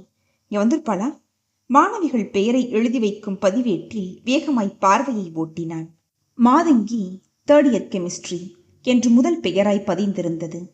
20-30 பெண்கள் தற்போது நடமாடும் அந்த இடத்தில் யார் மாதங்கி என்று எப்படி கண்டுபிடிப்பது? அவன் ஒரு நிமிடம் தயங்கி நின்ற போதுதான் அந்த சம்பவம் நிகழ்ந்தது. என்றபடி ஒரு பெண் வாந்தி எடுக்க முயல சதீஷ் உடனே செயல்பட்டான். சட்டென்று அந்த பெண்ணை குழாய் அருகே அழைத்து போய் அவள் வாந்தி எடுக்கும் போது அவள் தலை பிடித்து உதவி தண்ணீர் கொடுத்தான். டாக்டர் சாலமனை அழைத்து வந்து அவளை பரிசோதிக்க வைத்தான். அவர் பரிசோதித்து விட்டு, என்னம்மா சரியா சாப்பிட்றதில்லையா? இப்படியே போனா வயிறு அல்சரேட் ஆயிடுமா என்றார். பாதி நாள் விரதம் அது இதுன்னு சாப்பிட மாட்டா டாக்டர் என்றாள் அவள் தோழி உறுத்தி. நோனு, அது தப்புமா, ஒழுங்கா சாப்பிடணுமா, இந்த மாத்திரைகளை போட்டுக்கோங்க. இந்த கலைவரங்களில் சில நிமிடங்கள் பறந்துவிட மீண்டும் யார் மாதங்கி என்று அவன் கண்கள் அலைப்பாய்ந்தன. ஒரு ஜோடி கண்கள் அவன் தேடும் பார்வையின் பார்வை அவனையே ஆர்வமாய் பார்த்து கொண்டிருப்பதை அவன் உணரவே இல்லை. வழக்கமாகவே சுத்தமாய் இருக்கும் மாதங்கியின் வீடு அன்று விசேஷமாய் அலங்கரித்துக் கொண்டிருந்தது. மாதங்கி மஞ்சள் நிற செல்ஃப் பார்டர் பின்னி சில்க் கட்டிக்கொண்டு எளிமையாய் ஒப்பனை செய்து கொண்டிருந்தாள். மனதில் அமைதி இல்லை, அலைபாய்ந்து கொண்டிருந்தது. ஸ்ரீதர் அவளை பெண் பார்க்க வரப்போவதாய் சொன்னபோது கூட அவள் மனதில் பெரிதாய் எந்த பாதிப்பையும் ஏற்படுத்தாவிட்டாலும் யாரோ ஒருவருக்கு என்றோ ஒரு நாள் கழுத்தை நீட்டிதானே ஆக வேண்டும் என்ற எண்ணத்தில் பெண் பார்க்கும் படலத்திற்கு ஒப்புக்கொண்டிருந்தாள். ஓ மனசுல வேற யாரையாவது நினைச்சிட்டு இருக்கியா மதுமா என்று அம்மா கேட்டபோது கூட அவளால் திடமாக இல்ல என்று சொல்ல முடிந்தது. ஆனால் 2 நாட்களாய் இரத்த தான முகாமில் பார்த்த இளைஞன், அவள் அதிகம் கேள்விப்பட்டிருந்த சதீஷ் அவளை அதிகம் பாதித்திருந்தான். பார்த்தவுடன் யாருமே ஏற்படுத்தாத ஒரு மின் அதிர்வு. 2 நாட்களாய் நின்றாள் நடந்தாள் என்று எப்போதும் அவன் நினைவுதான். அவனை பற்றி கேள்விப்பட்டிருந்த காரணமாய் இந்த ஈர்ப்பா, அல்லது இதுதான் காதலா? அவனை பற்றி அதிகம் தெரியாத போதும் அவனையே மனம் நினைக்கிறதே. அந்த நற்பணி மன்றத்தையே அவன்தான் நடத்துவதாக பேசிக்கொண்டார்கள். மனதின் குழப்பம் முகத்தில் கவலையாய் பிரதிபலிக்க உட்கார்ந்திருந்தாள். மதுமா ரெடி ஆயிட்டியாடா என்றபடி வந்த கலாவதி மகளின் முகவாட்டத்தை பார்த்து அருகே வந்து அவள் தலையை கோதிவிட்டாள். மென்மையான குரலில் வாஞ்சையாய் கேட்டாள், என்னடா? அம்மா, இப்ப கேளே, நீ யாரையாவது நினைச்சுக்கிட்டு இருக்கியான்னு. அவள் மனம் அலறியது. வெளியே எதுவும் காட்டிக்கொள்ளாமல், அம்மா உடனே சம்மதம் சொல்லிடுவீங்களோ என்றாள். கலாவதி மகளின் அருகே வந்தமர்ந்து கொண்டாள். ஸ்ரீதர் உன்னைய பார்த்து பிடிச்சு போயிட்டு தான்ப்பா வர்றாரு. நீயும் அவரை பார்த்துருக்குற. 2 வீட்டு பெரியவங்க தான் புதுசா சந்திச்சுக்க போறோம். பையனுக்கும் உறவுன்னு சொல்லிக்க வயசான அம்மா மட்டும்தான். பிக்கல் பிடுங்கள் இல்லாத இடம். பையன் பெரிய சர்ஜன் வேற. Foreign return. சொந்த வீடு, கிளினிக், காரு, பங்களான்னு எதுக்கும் குறைவே இல்லை. அப்புறம் என்னடா உனக்கு? அம்மாவின் நியாயமான கேள்விக்கு மாதங்கியால் நேரடியாக பதில் சொல்ல முடியவில்லை. சதீஷ் என்ற ஊர் பேர் தெரியாதவரை விரும்புகிறேன் அப்படின்னா சொல்லுவா? முதல்ல அவர் திருமணம் ஆகாதவர் தானே? அது கூட தெரியாதே. அவரோட தங்கச்சி சுபா கொடுத்த விலாசத்தில் போய் சதீஷை சந்திச்சு பேசலாமா? ஒரு பொண்ணு ஒரு ஆணை தேடி போய் பேசுறது முறையா? அவள் மௌனத்தை அம்மா வேறு விதமாக எடுத்துக்கொண்டாள். இங்க பாருடா மது, கல்யாணம்னு பேசின உடனேயே பொண்ணுங்க மனசுல இது மாதிரி இனம் புரியா பயமெல்லாம் தோணும். சரியா போயிடும், கவலைப்படாத. உன்னைய விரும்பி கல்யாணம் செஞ்சுக்க முன் வர்ற பையன் உன்னைய கண் கலங்காம வச்சுப்பான், சரிதானே? அம்மா ப்ளீஸ், உடனே அங்கேயே சம்மதம் சொல்லிடாத. 2 நாள் டைம் கேளு. அது எப்படி மதுமா? பொதுவா பிள்ளைய வீட்டுக்காரங்க தான் டைம் எல்லாம் எடுத்து பதில் சொல்லுவாங்க. இதற்குள் மதுவின் அப்பா ராஜசேகர் உள்ளே நுழைந்தார். என்னம்மா ரெடியா? கலா, டிஃபன்லாம் தயாரா? ஏன் 2 பேரும் சீரியஸா முகத்தை வச்சுக்கிட்டு உட்காந்துருக்கிறீங்க? அம்மா விஷயத்தை சொன்னாள். ராஜசேகர் சற்றே யோசித்தார். பின்பு நிதானமாக சொன்னார், சரி, குலதெய்வத்துக்கிட்ட சம்மதம் கேட்கணும், வீட்டு பெரியவங்கிட்ட கலந்து பேசணும்னு ஏதாவது சொல்லி சமாளிப்போம். முதல்ல வர்றவங்களை பார்ப்போம், அப்புறம் பேசி முடிவெடுத்துக்கலாம். என்னம்மா? அப்பா, அவங்க எல்லாரும் வந்துட்டாங்க. ஹாலில் இருந்து முரளி குரல் கொடுக்க அப்பாவும் அம்மாவும் வெளியே வரவேற்க ஓடினார்கள். மாதங்கி ஜன்னல் வழியை எட்டி பார்த்தாள். கம்பீரமாய் காரின் முன்கதவை திறந்து கொண்டு முதல் ஆளாய் இறங்கினான் சதீஷ். அறை நிசப்தமாய் இருந்தது. கொஞ்ச நேரம் ஒருவருமே பேசவில்லை. அம்மாதான் மெல்ல ஆரம்பித்தாள். என்ன பேசுறேன்னு புரிஞ்சுக்கிட்டு தான் பேசுறியா மதுமா? வசதியான டாக்டர் பையனை, அதுவும் உன்னை விரும்புற பையனை விட்டுட்டு வசதி குறைஞ்ச மெடிக்கல் ரெப்ப விரும்புறதா சொல்றியே, புத்தியோட தான் பேசுறியா நீ? மாதங்கி புடவை தலைப்பை சுருட்டி பிடித்து கொண்டு உட்கார்ந்தார்கள். அவர்கள் வந்துவிட்டு போனதற்கு அடையாளமாய் வீடு முழுவதும் பூக்களின் வாசமும் அறையின் பெரும் பகுதியை அடைத்து கொண்டு தட்டு தட்டாய் கொண்டு வந்திருந்த சீர்வரிசைகளும் பறைசாற்றின. ராஜசேகர் அவற்றை பார்வையிட்டார். இங்க பாரு, இன்னைக்கு நிச்சயம் பண்ணிடலான்னு நினைச்சு வந்திருப்பாங்க போல இருக்குது. பாரு, காஸ்ட்லியான பட்டுப்படவை கூட எடுத்துட்டு வந்திருக்கிறாங்க. நம்ம 2 நாள் டைம் கேட்ட உடனேயே அவங்க எல்லாருடைய முகமும் சின்னதா போயிடுச்சு. அப்படிப்பட்டவங்க கிட்ட போய் எப்படி நான் சம்மதம் இல்லைன்னு சொல்லுவேன்? அதுவும் தம்பி, என் மகளுக்கு உன்னைய பிடிக்கல, உன் ஃப்ரெண்டை தான் பிடிச்சிருக்குன்னு எப்படி மனா சொல்ல முடியும்? அதுக்காக மனசுக்கு பிடிக்காதவரை கல்யாணம் பண்ணிக்கிட்டு வாழ முடியுமாப்பா? 2 பேரோடையும் நீ பழகுனது இல்லைல்ல. இதில் பிடிக்கும் பிடிக்காதுன்னு சொல்ல என்ன இருக்குது சொல்லு? இதில் விளக்கம் சொல்ல எனக்கு தெரியலப்பா. ஆனால் என் மனசுக்கு என்னவோ சதீஷை பிடிச்சிருக்குது. பிடிக்காத ஸ்ரீதரை கல்யாணம் பண்ணிக்கிட்டு அவரோட நண்பனா என் மனசுக்கு பிடிச்ச சதீஷை தினம் சந்திச்சுக்கிட்டு ஒரு ரெட்ட வாழ்க்கை நான் வாழணுமா சொல்லுங்க? யோசிச்சு ஒரு நல்ல முடிவா சொல்லுங்கப்பா. மாதங்கி அங்கிருந்து எழுந்து போனாள். அந்த டாக்டரை சந்திக்க காத்திருந்தான் சதீஷ். கும்பல் குறைந்து அவரை சந்திக்க எப்படியும் 1/2 மணி நேரமாவது ஆகும் என்று தோன்றியது. அதற்குள் ஒரு பெப்சி குடித்து விட்டு வரலாம் என்று அவன் கணக்கு போட்டு கொண்டிருந்த போது அவனை பேஜர் அழைத்தது. எடுத்து பார்த்தான். கான்டாக்ட் மீ இமிடியட்லி, ஸ்ரீதர் என்றது குறுஞ்செய்தி. பக்கத்து பிசிஓவில் இருந்து பேசினான். என்னடா விஷயம்? அம்மாவுக்கு ஏதாவது? சச்ச, அதெல்லாம் இல்லடா. ஒரு சின்ன ஹெல்ப் செய்தியா? சொல்லு. நீ போய் மதுவை அவ காலேஜில் மீட் பண்ணணுமே. ஓ காட், அழுத்துக்காதடா ப்ளீஸ்டா. ப்ராக்ஸி இல்லை காதலெல்லாம் நம்மளால முடியாதுப்பா. வேணும்னா நீ போப்பா. சச்ச, அதுக்கு இல்லடா. அவங்க வீட்டில் சாமிக்கு பூ போட்டு சம்மதம் வாங்கணும்னு ஏதோ சொல்லி டைம் வாங்கிக்கிட்டாங்க. ஆனால் அவளுக்கு என்னைய பிடிச்சிருக்கான்னு எனக்கு தெரியணுமே. நானே போய் நேரில் கேட்க ஏதோ போல இருக்குது. ப்ளீஸ்டா, நீ போய் கேட்டுட்டு வாடா ப்ளீஸ். தலை எழுத்து. சரி சரி, இந்த ஒரு தடவை போகிறேன். அவள் சம்மதம் சொன்ன பின்னாடி அவள் பாடு ஓம் பாடு. இந்த அனுமன் வேலையெல்லாம் செய்ய மாட்டேன், புரியுதா? சரி சரி சரி, நீ மட்டும் நல்ல நியூஸோட வா. உன்னைய நான் என் கல்யாணத்தில் தனியாக கவனிச்சுக்கிறேன். பார்க்கலாம்டா. அந்த அம்மா சம்மதம் சொல்கிறதுக்கு முன்னாடி இந்த பாடு. அவங்க கடைக்கண் பார்த்த பிறகு உனக்கெல்லாம் நான் கண்ணில் தென்படுறேன். நானே முதல்ல பார்க்குறேன். ரொம்ப தான் வாராதடா. சரி, ஈவினிங் பேசிக்கிறேன். கல்லூரியில் மாதங்கிக்காக சொல்லிவிட்டு காத்திருந்தான் சதீஷ். இரத்த தான முகாமை நல்ல விதமாய் நடத்தி இருந்ததால் அங்கே அவனுக்கு நல்ல மரியாதை இருந்தது. உட்காருங்க சார் என்று நாற்காலியை இழுத்து போட்டார் ஒருவர். இல்லை பரவாயில்ல, நான் அப்படி மரத்தடியில் நிற்கிறேன். அவனை அதிகம் காக்க வைக்காமல் அவள் வந்து விட்டாள். ஹாய் என்றாள். வெள்ளை ஷிஃபான் சுடிதார், அதற்கு ஏற்றாற் போல முத்து நகை செட், தலையை பம் என்று லூசாய் விட்டு பேண்டு போட்டிருந்தாள். அதில் அழகாய் அவள் தோள் தொடை இறங்கி இருந்தது மல்லிச்சரம். தேவதை போலதான் இருக்கிறா. ஸ்ரீதருக்கு ஏத்த துணைதான். மனதின் எண்ணம் மந்தகாச புன்னகையாய் விரிந்தது. ஹலோ, நீங்க எப்படி என்னைய பார்க்கறதுக்கு? மாதங்கி பரவசப்பட்டு போனாள். அவனும் தன்னை விரும்பி சம்மதம் சொல்ல வந்திருப்பானோ? அவள் மனம் புரியாமல் சதீஷ் நண்பனுக்கு குரலாய் மாறிவிட்டான். என்னங்க, நீங்க பாட்டுக்கு சஸ்பென்ஸ்ல விட்டுட்டீங்க. வீட்டில் பெரியவங்க என்ன முடிவெடுக்க போறாங்கன்னு தெரியல. அட்லீஸ்ட் உங்க முடிவை தெரிஞ்சுக்கலாம் இல்லையா? ஸ்ரீதருக்கு நான் போய் என்ன பதில் சொல்லட்டும்? அவனை நன்றாக நிமிர்ந்து பார்த்தாள். இதுதான் சந்தர்ப்பம். இவன்கிட்ட மனசு திறந்து பேசிடணும். இவனை பார்த்தா மனசு படபடக்குதே. என்னோட முடிவை நான் மனசு திறந்து உங்ககிட்ட சொல்லலாமா? அதுக்கு தானே வந்திருக்கிறேன். சம்மதம் சொல்லிடவா? சம்மதம் சொல்லிடலாம். என்ன ஆனா? வீட்டில் சகுனம் கேட்டு சம்மதம் சொல்லணுமேனு கவலைப்படுறீங்களா? இல்லை, நீங்கள் மாப்பிள்ளையா என் பக்கத்தில் உட்காந்தா இந்த கல்யாணத்துக்கு நான் சம்மதிக்கிறேன். ஒரு சின்ன பூகம்பத்தை அவள் எதிர்பார்த்தாள். அவனோ கடகடவென்று சிரித்தான். நல்லா ஜோக் அடிக்கிறீங்க.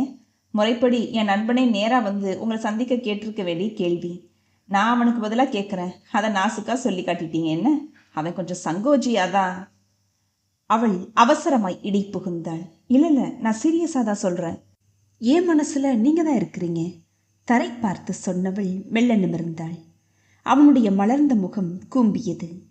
அவன் எதிர்பாராத திருப்பம் இது. விளையாடாதீங்க. அவன் முகம் திருப்பி எங்கோ நோக்கினான். இல்லை, முதலாக உங்களை நான் இரத்த தான முகாமில் சந்திச்சப்பவே உங்களை எனக்கு ரொம்ப பிடிச்சி போச்சு. புரியாமல் பேசாதீங்க. என் நண்பனோட மனசில் நீங்கள் இருக்கிறீங்க. என்ன செய்ய, என் மனசில் நீங்கள் இருக்கிறீங்களே. அவன் கொஞ்சம் கடுப்பானான். உங்களுக்கு என்னை பற்றி என்ன தெரியும்? என் குடும்பம் பற்றி தெரியுமா? என்னைய பற்றி தெரியுமா? 2 தடவை சந்திச்சிருப்போமா? அது போதுமா ஒருத்தரை விரும்புறதுக்கு? அப்போ உங்களோட ஃப்ரெண்டு மட்டும் என்னைய பற்றி என்ன தெரியும்னு என்னை விரும்புகிறாரு? அவன் பல்லை கடித்து கொண்டு பெருமூச்சு விட்டான். இங்கே பாருங்க, நல்லா பேசுகிறீங்க. கெமிஸ்ட்ரிக்கு பதிலாக நீங்கள் வக்கீலுக்கு படிச்சிருக்கலாம். ஒன்று நிஜம். ஆனால் நான் உங்களை விரும்பலை. போதுமா? இப்படி சொல்கிறதுனால நான் உங்களை நண்பரை கல்யாணம் பண்ணிப்பேன்னு நினைக்கிறீங்களா? நிச்சயமாக மாட்டேன். மாதங்கி, உங்களுக்கு என்னைய மாதிரி அடுத்தவங்களுக்கு உதவி செய்கிற குணம் இருக்குது. உங்களோட இந்த குணம்தான் என்னை ரொம்ப கவர்ந்துச்சு. சரி, நான் என்ன சொல்ல வர்றேன்னா, அப்படி ஒருத்தருக்கு செய்கிற உதவியாக நினச்சி என் நண்பனை மணந்துக்கோங்களேன்னு சொல்ல வர்றீங்க, ரைட்? அவனை ஆச்சரியமாய் பார்த்து தலையசைத்தான். ஐ எம் சாரி சதீஷ், உதவி வேற வாழ்க்கை வேற இல்லையா? மனசு விரும்பாத ஒருத்தரை மணந்துக்கிட்டு வாழ்க்கை பூரா வாழ்றது கொடுமல்ல? சட்டென்று பிடித்து கொண்டான் சதீஷ். மனசு விரும்பாத உங்களை மணந்துக்கிட்டு நான் மட்டும் இப்படி சந்தோஷமாக குடும்பம் நடத்த முடியும் நீங்கள் நினைக்கிறீங்க? ரொம்ப சிம்பிள். ஏன்னா நீங்கள் வேற யாரையும் காதலிக்கலையே, அப்படித்தானே? அப்படின்னு நான் சொன்னேன்னா? அவசரமாக யோசிச்சு யாரையும் விரும்புகிறதா போய் சொல்லாதீங்க. ஒரு விஷயம் புரிஞ்சுக்கோங்க. ஏதாவது ஒரு காரணமாக நம்ம கல்யாணம் செஞ்சுக்க முடியாமல் போனால் நான் இப்படியே கண்ணியாக இருந்துடுவேனே தவிர வேற ஒருத்தரை மணக்க மாட்டேன். அவன் ஆயாசமாய் கண்களை மூடிக்கொண்டான். அப்படி என்கிட்ட என்ன இருக்கு? ஸ்ரீதர்கிட்ட பணம், புகழ், படிப்பு, அழகுன்னு எல்லா விதத்திலையும் சிறந்தவனா இருக்கிறானே. உங்க மேல அவன் உயிரையே வச்சிருக்கிறான். இது ஏன் உங்களுக்கு புரிய மாட்டேங்குது? அந்தஸ்து, ஜாதி, மதம் எல்லாம் பார்த்து பண்றது தான் கல்யாணம். அதெல்லாம் பார்க்காம அன்பு மட்டுமே பிரதானமா பார்த்து மலர்றது தான் காதல். கதை ஏதாவது எழுதுனீங்கன்னா இந்த வசனத்தை பயன்படுத்திக்கோங்க. என்ன? ரொம்ப தேங்க்ஸ். ஃபைனலாக கேட்குறேன், ஸ்ரீதர்கிட்ட போய் என்ன சொல்லட்டும்? நம்ம கல்யாணத்துக்கு வர சொல்லுங்க. அவன் விருட்டென்று அங்கிருந்து வெளியேறினான். வீட்டில் அம்மா சாப்பாடெல்லாம் தயாராய் வைத்திருந்தாள். ஏன்பா லேட்டு என்றவள் அவன் தட்டை எடுத்து வைத்தான். மாதங்கியுடன் பேசியவன் மனம் குழம்பி போயிருந்தான். அதனால் சற்று நேரம் பீச்சில் போய் உட்கார்ந்திருந்தான். அவள் சம்மதம் சொல்லுவாள். அதை அப்படியே போய் நண்பனிடம் சொல்லிவிட்டு சந்தோஷமாக வீடு திரும்பலாம் என்று நினைத்திருந்தான். ஆனால் மாதங்கியோ கதையையே திருப்பிவிட்டாள். அவள் வேறு யாரையோ விரும்பியிருந்தால் கூட பரவாயில்லை, நண்பனிடம் சொல்லி மனதை தேற்றிக்கொள் என்று ஆறுதல் சொல்லிவிடலாம். ஆனால் எப்படி போய் மாதங்கி உன்னைய விரும்பல என்னைய விரும்புறா என்று சொல்வது? நேரம் போவது தெரியாமல் மணலில் படுத்து கிடந்தான். எத்தனை யோசித்தும் ஸ்ரீதரிடம் என்ன எப்படி சொல்வது என்று பிடிபடவில்லை. மறுநாள் மதியம் அவன் அலுவலக விஷயமாய் திருச்சி வரை போக வேண்டியிருந்தது. திரும்பி வர 1 வாரம் ஆகும். மறுநாள் வரை ஸ்ரீதரை தவிர்த்து விட்டால் 1 வாரம் தப்பிவிடலாம். இப்படி ஏதேதோ எண்ணி குழம்பி போய் வீடு திரும்பியவனால் அம்மாவின் கேள்வியை எதிர்கொண்டு பதில் சொல்ல முடியவில்லை. பேசாமல் போய் முகம் கழுவி வந்து தட்டின் முன் உட்கார்ந்தான். ஏண்டா முகம் ஒரு மாதிரி இருக்கு? சுபா சாப்பிட்டாச்சாம்மா? சுபாவும் நானும் அப்பவே சாப்பிட்டாச்சுப்பா. சரி, நீ ஏன் ஒரு மாதிரி இருக்கிறேன்னு கேட்டால் பதில் சொல்ல மாட்டேங்கிற? போகட்டு விடு, மெதுவாக இஷ்டப்படும் போது சொல்லு. ஸ்ரீதர் வந்திருந்தா? சடார் என்று நிமிர்ந்து பார்த்தான். வாயில் போட்ட சாப்பாடு உள்ளே இறங்க மறுத்தது. தண்ணீரை குடித்தான். ஏதாவது சொன்னானா? நீ எப்போ வருவேன்னு பார்த்துட்டே உட்கார்ந்துருந்தான். அவன் பார்த்துட்டு வந்த பொண்ணை பற்றி கேட்டேன். மூஞ்சி பூரா பெருமை பிடிபடலப்போ. கஷ்டப்பட்டு தொண்டையில் இறங்க மறுத்த உணவை அம்மாவுக்காக முழுங்கி வைத்தான். நீ வந்த உடனேயே எத்தனை நாளியானாலும் பரவாயில்லைன்னு ஃபோன் பண்ணணும்னு சொல்லிட்டு போனா. போய் ஒரு ஃபோனை பண்ணிட்டு படு. பார்க்கலாம். என்னடா என்னவோ மாதிரி பேசுகிற? அம்மா, மனுஷன் டயர்டாக வந்திருக்கிறேன், கொஞ்சம் தொணக்காம இருக்கிறேன் ப்ளீஸ். நாளைக்கு ஃபோன் பண்ணிக்கிறேன், மோரெலாம் ஒன்றும் வேணாம். சிடுசிடுத்தபடி பாதி சாப்பாட்டில் எழுந்து போகும் மகனை வினோதமாய் பார்த்தாள் காவேரி. படுக்கையில் போய் விழுந்த சதீஷுக்கு சுத்தமாய் தூக்கம் வரவில்லை. மறுநாள் 2-3 முறை ஸ்ரீதர் இவனுக்கு பேஜர் கொடுத்தும் இவன் தொடர்பு கொள்ளவில்லை. ஆயிற்று மணி 12. இன்னும் சில மணி நேரத்தில் ஊருக்கு ஓடிவிடலாம் என்ற அவசர வேலையை முடிக்கும் முயற்சியில் ஈடுபட்டிருந்தான். தவறை செய்யாமல் திருடனைப் போல் ஓடி ஒளிய வேண்டியிருக்கிறது என்ற கலக்கம் வருத்தியது. நண்பனிடமே பதுங்க வேண்டிய நிலை. வேலையை முடித்துவிட்டு நிமிரும் போது இன்டர்காமில் ரிசப்ஷனிஸ்ட் அழைத்தாள். சதீஷ், உங்களை பார்க்க யாரும் வந்திருக்காங்க. யாரு? அதற்குள் அவள் இணைப்பை துண்டித்து விட்டாள். யாராயிருக்கும் என்றுபடி போய் நின்றவன் முன் சிரித்த முகமாய் ஸ்ரீதர் நின்றிருந்தான். அந்த சிரிப்பே இவன் நெஞ்சில் 1000 ஈட்டிகளை பாய்ச்சின. ஏதோ நண்பனுக்கு இவனை துரோகம் செய்தது போல் தவித்து நின்றான். என்னடா என்னை இப்படி தவிக்க விடுறியே? ஆமாம்மா, ஏன் ஒரு மாதிரி இருக்கிற? உடம்பு சரியில்லையா? நான் கொடுத்த பேஜர் வந்ததா இல்லையா? வலுக்கட்டாயமாய் ஒரு சிரிப்பை எடுத்து மாட்டிக்கொண்டான். ஒவ்வொரு கேள்வியா கேளு, பதில் சொல்கிறேன். முதல்ல எனக்கு ஒன்றும் இல்லை, வேலை டென்ஷன், அதான். பேஜர் பேட்ரி போயிடுச்சு, அதான் நீ கொடுத்த மெசேஜ் வரல, இப்போதான் மாற்றினேன், வேற என்ன? சரளமாய் போய் சொன்னான். முக்கியமான விஷயத்தை விட்டுடையே. என்னடா? சதீஷ் பயந்த விஷயத்தை ஸ்ரீதர் தொட்டு விட்டான். அவளை பாத்தியா? என்ன சொன்னா? தலை குனிந்து சற்று தடுமாறியவன், இல்லடா, நேற்று வேலை ஜாஸ்தியா போச்சு. அவன் முகம் வாடியது. இதுக்கே இப்படி தொலாவறானே, உண்மை எப்படி எதிர்கொள்ள போறா? சரி, இப்போ இன்னைக்கு சாயங்காலம் முடியுமா? நான் இப்போ அஃபீஷியல் டூர் கிளம்பிட்டு இருக்கேனேடா. ஆயாசமாய் சோபாவில் சாய்ந்து கொண்டான் ஸ்ரீதர். இப்போ என்னடா செய்ய? நான் திரும்பி வர 1 வாரம் ஆகும். அதுக்குள்ளே அவங்களே நல்ல பதிலாக சொல்லிடுவாங்க, கவலைப்படாத. போடா, அது வர காத்திருக்க முடியாம தானே உன்னைய போய் அவளை பார்க்க சொன்னேன். இப்படி கழுத்தறுத்துட்டியே. இரு, உன் கல்யாண சமயத்தில் உன்னைய ஒரு வழி பண்ணிடுறேன். சதீஷ் ஒப்புக்கு சிரித்து வைத்தான். நானே நேரில் போய் பார்த்தா அந்த பொண்ணு அலையறேன்னு நினைப்பாளோ? சுரத்தில்லாமல் என்றான் சதீஷ்.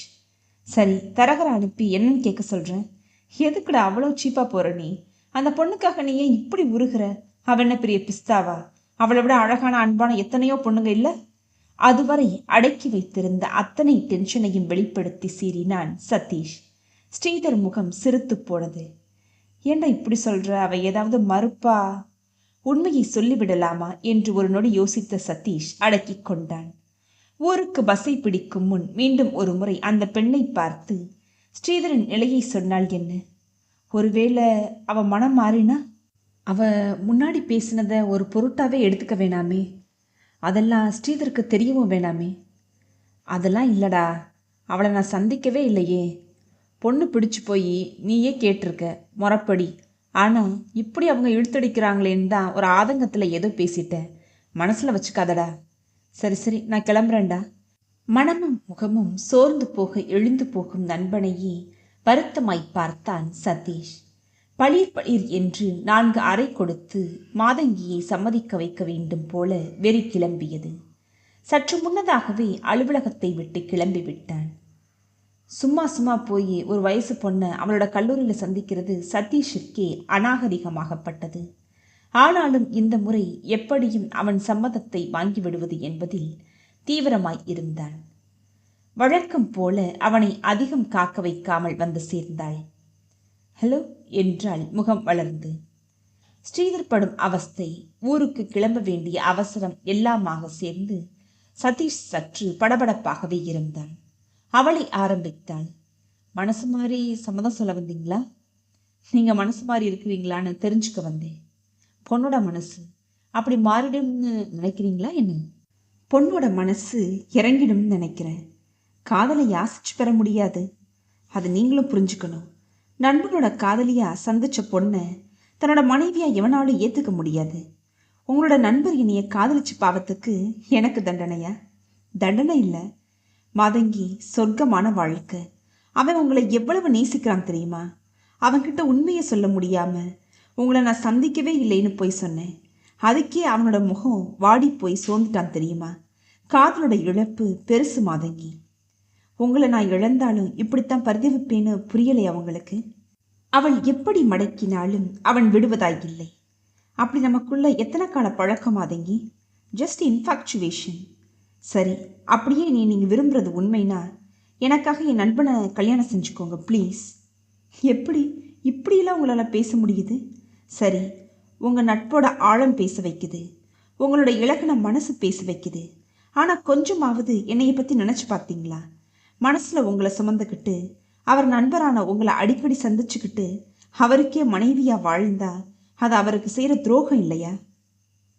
அதுதான் பிரச்சனைனா இந்த ஊரை விட்டு நான் போயிடுறேன்.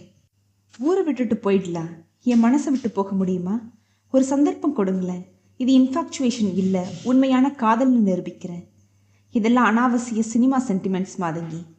இதே வரியை உங்கள் நண்பர்கிட்ட சொல்லி அவர் மனசை மாற்றுங்க. அப்படின்னா உங்கள் மனசை மாற்றிக்க மாட்டீங்கல்ல? ஏங்க, இதென்ன அரசியலா? கொள்கையை அப்பப்போ மாற்றுற மாதிரி மனசை மாற்றிக்க? நான் தான் முன்னாடியே சொல்லிட்டேனே, வாழ்ந்தா உங்கள் மனைவியாக வாழ்வேன், இல்லைட்டின்னா சமூக சேவை அது இதுன்னு ஈடுபட்டுட்டு கண்ணியாவே வாழ்ந்துடுவேன்.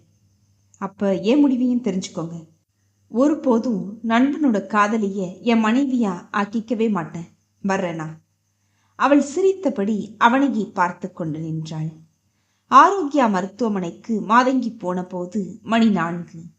ஏற்கனவே அறிமுகமான நர்ஸ் அறிமுக சிரிப்பை சிந்தி வரவேற்றாள். டாக்டர் சாப்பிட போயிருக்காரு. காலையில் 2 ஆப்ரேஷன் வேற இருந்துச்சு. ஏதாவது எமர்ஜென்சி விஷயமா? ரெஸ்ட் எடுத்துக்கிட்டு ஈவினிங் தான் பேஷண்ட்ஸ் பார்க்க வருவார்.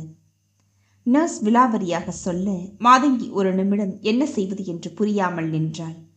டாக்டரோட வீடு எங்கே? ஹாஸ்பிட்டலுக்கு பின்னாடி தான் டாக்டர் வீடு. ஏதாவது எமர்ஜென்சி கேஸா மேடம்? கொஞ்சம் டாக்டரோட பேசணும். நர்ஸ் யோசித்தாள். விடிகாலையிலும் மதியத்திலுமாக 2 ஆபரேஷன்களை ஸ்ரீதர் செய்து முடித்துவிட்டு சற்று நேரம் முன்புதான் வீட்டிற்கு போயிருந்தான். மீண்டும் நோயாளிகள் மாலையில் குழுமி விடுவார்கள். டாக்டரின் சற்று நேர ஓய்வை கெடுப்பதா? இந்த பெண் அத்தனை முக்கியமானவளா? அவளை மேலே யோசிக்க விடவில்லை மாதங்கி. நான் போய் பார்த்துக்கிறேன். மருத்துவமனையின் வளாகத்திற்குள் பின்பக்கம் மரங்கள் சூழ்ந்து சின்ன காட்டேஜ் போல அழகாக இருந்தது ஸ்ரீதரின் வீடு. வீட்டின் பக்கவாட்டில் முயல் குட்டியைப் போல் நின்றது ஃபோர்ட் கார். ஒரு சின்ன தலையசைப்பு போதும். எத்தனை சொத்துக்கும் இவள் எஜமானி. நட்போடு சகஜமாய் பேசிய நர்ஸ் எழுந்து நின்று மரியாதையாய் பேசுவாள். யாரு என்று இப்போது கண் சுருக்கி பார்க்கும் வாட்ச்மேன் கூட எழுந்து நின்று சல்யூட் அடிப்பான். எல்லாவற்றையும் நிராகரிக்கப் போகிறாள். ஐயாவை பார்க்கணும். அது சரிம்மா, நீங்கள் யாரு? உடம்புக்கு ஏதாவதா? மாதங்கின்னு சொல்லுங்க. ஐயா இப்போதான் வந்து ரெஸ்ட் எடுக்கிறாரு. பெரியம்மா கூட வெளியில் போயிருக்காங்க. கொஞ்சம் கூட ஓய்வு எடுக்க விட மாட்டீங்களே? முணுமுணுத்தபடி தன் சின்ன கூண்டிற்குள் போய் இன்டர்காமில் பேசினான். ஸ்ரீதரின் அம்மாவும் இல்லை என்பது மாதங்கிக்கு ஒரு வகையில் தெம்பாய் இருந்தது. போகும்போது அலட்சியமாய் போன வாட்ச்மேன் வந்து கேட்டை திறக்கும் போது மரியாதை காட்டினான். வித்தியாசம் வெளிப்படையாய் தெரிந்தது. அவள் கேட்டை திறப்பதற்குள் வாசல் கதவை திறந்து கொண்டு போர்ட்டிகோவில் மடமடவென்று இறங்கி ஸ்ரீதரை வந்து விட்டான். முகம் மலர்ந்து பல்வரிசை அழகாய் தெரிய சிரித்தபடி வாங்க வாங்க என்றான். இத்தனை வரவேற்பை மாதங்கியே எதிர்பார்க்கவில்லை. ஐயோ, முதல்ல வீட்டுக்கு வர்றீங்க, அம்மா கூட இல்லையே, என்ன சாப்பிட்றீங்க, முதல்ல உட்காருங்க. ஃபேனை போட்டான். நல்ல தூக்கத்தில் இருந்திருப்பான் போல் இருக்கிறது. கண்களில் தூக்கமும் களைப்பும் மிச்சம் இருந்தன. தலையை இத்தனை அவசரத்திலும் பரபரப்பிலும் வாரியிருந்தான். தன் மீது இத்தனை பிடித்தமா? மாதங்கி சற்று ஆடித்தான் போனாள். இதனால்தான் சதீஷ் இத்தனை கெஞ்சுகிறானா? சதீஷ் என்ற பெயர் நினைவில் மோதியதுமே வாயில் தேன் விழுந்தது போல் தித்திப்பு நெஞ்சில் பரவியது. ஸ்ரீதர் எதிரே இருந்தும் மறைந்து போனான். இதற்குள் ஸ்ரீதர் குடிக்க அவளுக்கு குளிர்பானம் கொண்டு வந்து வைத்து ப்ளீஸ் எடுத்துக்கோங்க என்று உபசரித்தான். இவனிடம் போய் எப்படி மறுப்பை தெரிவிக்கப் போகிறாள்? ஐம் சாரி, உங்களை நல்ல தூக்கத்தில் எழுப்பிட்டேன் போல இருக்குது. Oh no problem. இன்னைக்கு 2 operation. Early morning major operation வேற, மதியம் ஒரு எமர்ஜென்சி கேஸ், அதான் கொஞ்சம் வந்து அசந்துட்டேன். சொல்லுங்க. அவள் வந்ததே ஏதோ சம்மதம் தெரிவிக்க என்பது போல பரபரத்து போனான் ஸ்ரீதர். துணிந்து வந்து விட்டாளே தவிர அவன் செய்கையில் அவளோ வாயடைத்துதான் போனாள். சொல்லுங்க என்றால் என்னவென்று சொல்லுவாள்? முதல் தடவை சந்தித்து படபடத்தது போல ஆஸ்பத்திரியில் சந்தித்து மளமளவென்று கொட்டிவிட்டு வந்து விடலாம் என்று நினைத்திருந்தாள். இங்கே எல்லாமே தலைகீழாக நடக்கிறது. அவள் மௌனத்தை நாணம் என்று எண்ணினானோ என்னவோ அவனே பேசினான். உங்க வீட்டில இருந்து ஒரு தகவலும் இல்லையேன்னு அம்மா கூட கேட்டுட்டு இருந்தாங்க. தன் விருப்பத்தை அம்மாவின் மேல் ஏற்றி கூறினான். அம்மா கேட்டதென்னவோ உண்மைதான். ஆனால் வேறு விதமாய் கேட்டாள். ஏண்டா, நம்ம விருப்பத்தை தெரிவிச்சு பட்டுப்புடவை சீர்னு எடுத்துட்டு போயும் பதிலே சொல்லாம இருக்காங்க. அப்படியாவது இந்த பொண்ணு வேணுமா என்ன? அம்மா, எனக்காக பிளீஸ்மா, கொஞ்சம் பொறுத்துதான் பார்ப்போமே என்றாள். இப்போது இவளே நேரில் வந்திருக்கிறாள். சம்மதம் என்று சொல்லிவிடட்டும், அவ்வளவுதான். அவள் என்ன ஓட்டமோ வேறு விதமாய் இருந்தது. சகுனம் சரியில்லை என்று ஒரே நொடியில் சொல்லிவிடலாம். ஆனால் அதற்கு அப்பா போதுமே. தான் இத்தனை தூரம் வந்திருக்க வேண்டாமே. இவன் மனம் புண்படாத வண்ணம் மறுப்பை சொல்லி இவனை விட்டே சதீஷை சம்மதிக்க வைக்க வேண்டும். இந்த எண்ணத்தோடு தானே அவள் இங்கே வந்திருக்கிறாள். இதற்கு மேலே மூடி மறைக்க வேண்டாம். வருவது வரட்டும். மெல்ல ஆரம்பித்தாள். உங்ககிட்ட உண்மையை பேச வந்த. அவன் தீவிரமாய் நோக்கினான். மனதில் ஒரே நொடியில் 1000 எண்ணங்கள். இவள் விரும்பி வீட்டில் மறுக்கிறார்களா? சுவாமி சம்மதம் கிடைக்காமல் போய் தயங்குகிறார்களா? என்ன பேசப் போகிறாள்? உண்மை என்றால் அப்போதும் தன்னை அவள் விரும்பவில்லையோ என்று மட்டும் அவன் நினைக்கவே இல்லை. சொல்லுங்க, நீங்க கெட்டுப்போன இதயத்தை ஆப்ரேஷன் பண்ணி சீரான இதயமா மாத்திர டாக்டர் தானே. காதலுக்கு சின்னம் கூட இதயம்தான். அந்த வகையில தாறுமாறா துடிக்கிற என் இதயத்தை சீரா அமைக்கிறது உங்க கையில தான் இருக்கு. புதுரா பேசுறீங்க, நேரடியா விஷயத்துக்கே வாங்களேன். நான் வந்து வேற ஒருத்தரை விரும்புறேனே. அவன் முகம் இறுகியது. சோபா கைப்பிடியை அழுத்தமாய் பற்றி கொண்டான். அவன் முகம் பார்த்து அவள் தயங்கினாள். இக்கட்டான மௌனம் நிலவியது அங்கே. எச்சிலை கூட்டி விழுங்கிவிட்டு அவன்தான் அந்த மௌனத்தை கலைத்தான். வெல், நான் கொடுத்து வச்சது அவ்வளவுதான் நினைக்கிறேன். சொல்லும் போதே அவன் குரல் நெகிழ்ந்து விட்டது. எங்கே அவள் முன் கண் கலங்கி விடுமோ என்று கஷ்டப்பட்டு தன்னை அடக்கிக் கொண்டான். சச்ச, ஏன் இப்படிலாம் பேசுறீங்க? என்னையை விட பல மடங்கு சிறப்பான பொண்ணு உங்களுக்கு மனைவியா கிடப்பா. அவன் தலை குனிந்து உட்கார்ந்து கொண்டிருந்தான். தன் உணர்ச்சிகளை வெளிப்படுத்தாமல் இருக்க போராடி கொண்டிருந்தான். காலம் பூராவும் தன்னுடன் இருக்க வேண்டும் என்று எந்த பெண்ணை பற்றி நினைத்தானோ அதே பெண் இப்போது வெளியேறினால் போதும் என்று தோன்றியது. சரி, ஐ ப்ராமிஸ், உங்க வாழ்க்கையில இனி நான் எந்த விதத்திலையும் குறுக்கிட மாட்டேன், போதுமா? அவ்வளவுதானே என்பது போல கைகூப்பி எழுந்தான். அவள் எழுந்து கொள்ளாமல் நெளிந்தாள். இன்னும் ஒரு சின்ன ஹெல்ப் நீங்க செய்யணும். அவன் மீண்டும் உட்கார்ந்து கொண்டான். என்ன? என்னுடைய காதல் இந்த நிமிஷம் வர ஒருதலை காதல் தான். நீங்கள் ஒரு வார்த்தை சொன்னாதான் அவர் சரின்னு சொல்வாருன்னு நினைக்கிறேன். யார் அந்த அவர்? ஒரு நிமிடம் அவனை தீர்க்கமாய் பார்த்துவிட்டு நிதானமாய் சொன்னாள். சதீஷ். அலுவலகத்தில் அவசர ஃபைல்களை கவனமாக படித்துக் கொண்டிருந்தான் முரளி.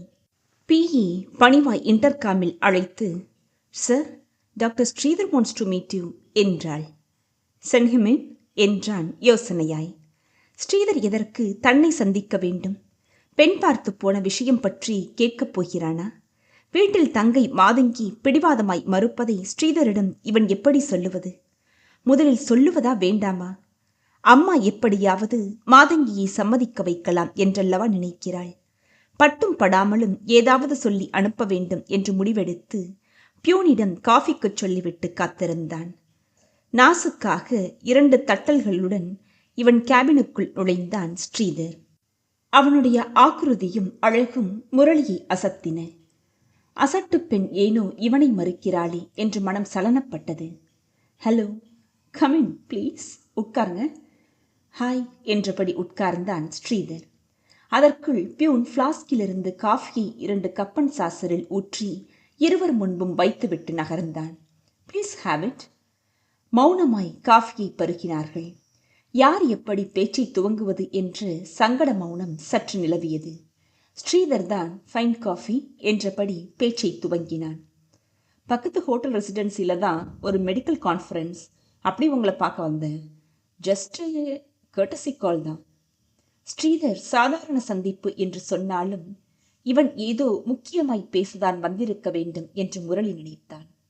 அவனாக கேட்காவிட்டாலும் தானாக அது பற்றி ஏதாவது சொல்ல வேண்டியதுதான் நாகரீகம். ஆனால் அப்படி என்னவென்று சொல்லுவான்? அவனை அதிகம் சங்கடத்தில் ஆழ்த்தாமல் ஸ்ரீதரை பேசினான். காதலை பத்தி என்ன நினைக்கிறீங்க முரளி? முரளி சற்று அவனை உற்று பார்த்தான். பின்பு தோள்களை குலுக்கிக் கொண்டான். நம்புறவங்களுக்கு அது தெய்வீகமானது, நம்பாதவங்களுக்கு அது சிற்றின்பம் சார்ந்த இனக்கவர்ச்சி. என்னைய பொறுத்தவரை ஐ ஹாவ் நோ ஐடியா. ஏன்னா எனக்கு அந்த அனுபவம் கிடையாது. எனக்கு அந்த அனுபவம் உண்டு, அதில் தோல்வியும் உண்டு. முரளி இதை எதிர்பார்க்கவில்லை. இவன் விரும்பி வந்த பெண் கேட்டது தன் தங்கையை, அவள் மறுத்தது இவனுக்கு எப்படி? கேள்வியை அவன் கண்களில் படித்த ஸ்ரீதர், முரளி, உங்க தங்கச்சி வந்து என்னை மீட் பண்ணாங்க. அவங்க மனசுல நான் இல்லைன்னு தெரிஞ்சுக்கிட்டேன். சொல்லும் போதே ஸ்ரீதரின் குரல் தழுதழுத்தது. முரளிக்கு பாவமாயிருந்தது. சட்டென்று தன்னை சுதாரித்துக் கொண்டான் ஸ்ரீதர். இட்ஸ் ஓகே, என்னோட நேசம் உண்மையானது. நான் உங்க தங்கச்சியை கல்யாணம் செஞ்சுக்கிற அதிர்ஷ்டத்தை செய்யல.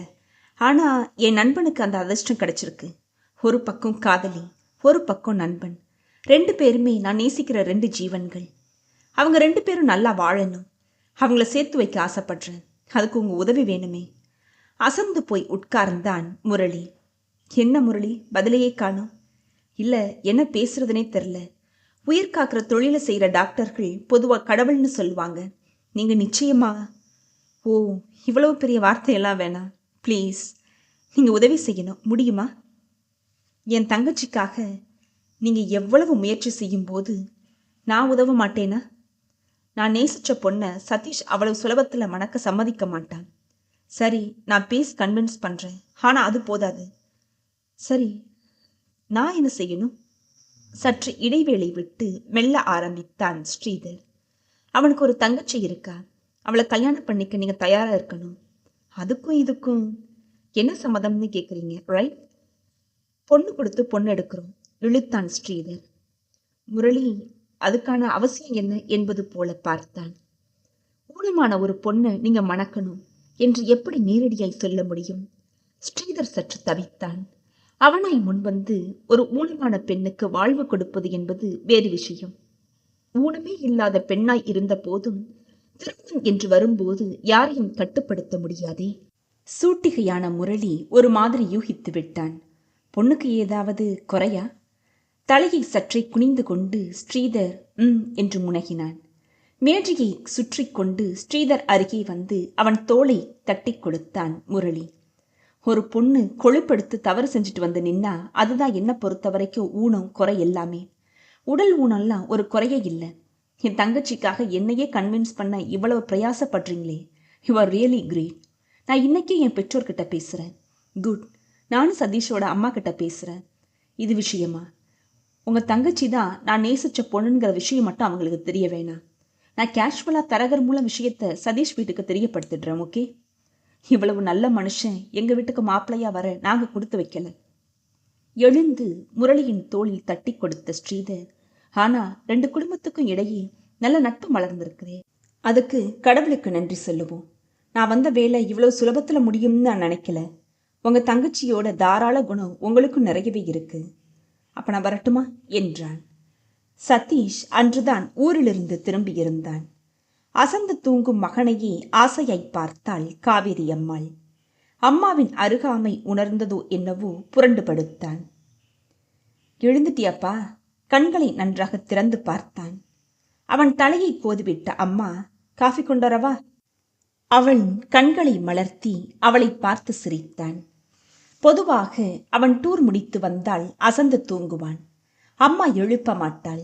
இன்று ஏனோ அம்மா புரண்டு படுத்த உடனேயே எழுந்துட்டியாப்பா என்று எழுப்புகிறாளே, ஏதாவது முக்கியமானதாதான் இருக்கும் என்று நினைத்தவன் அவள் கைகளை பற்றி ஆதரவாய் தடவியபடி, என்னம்மா என்றான்.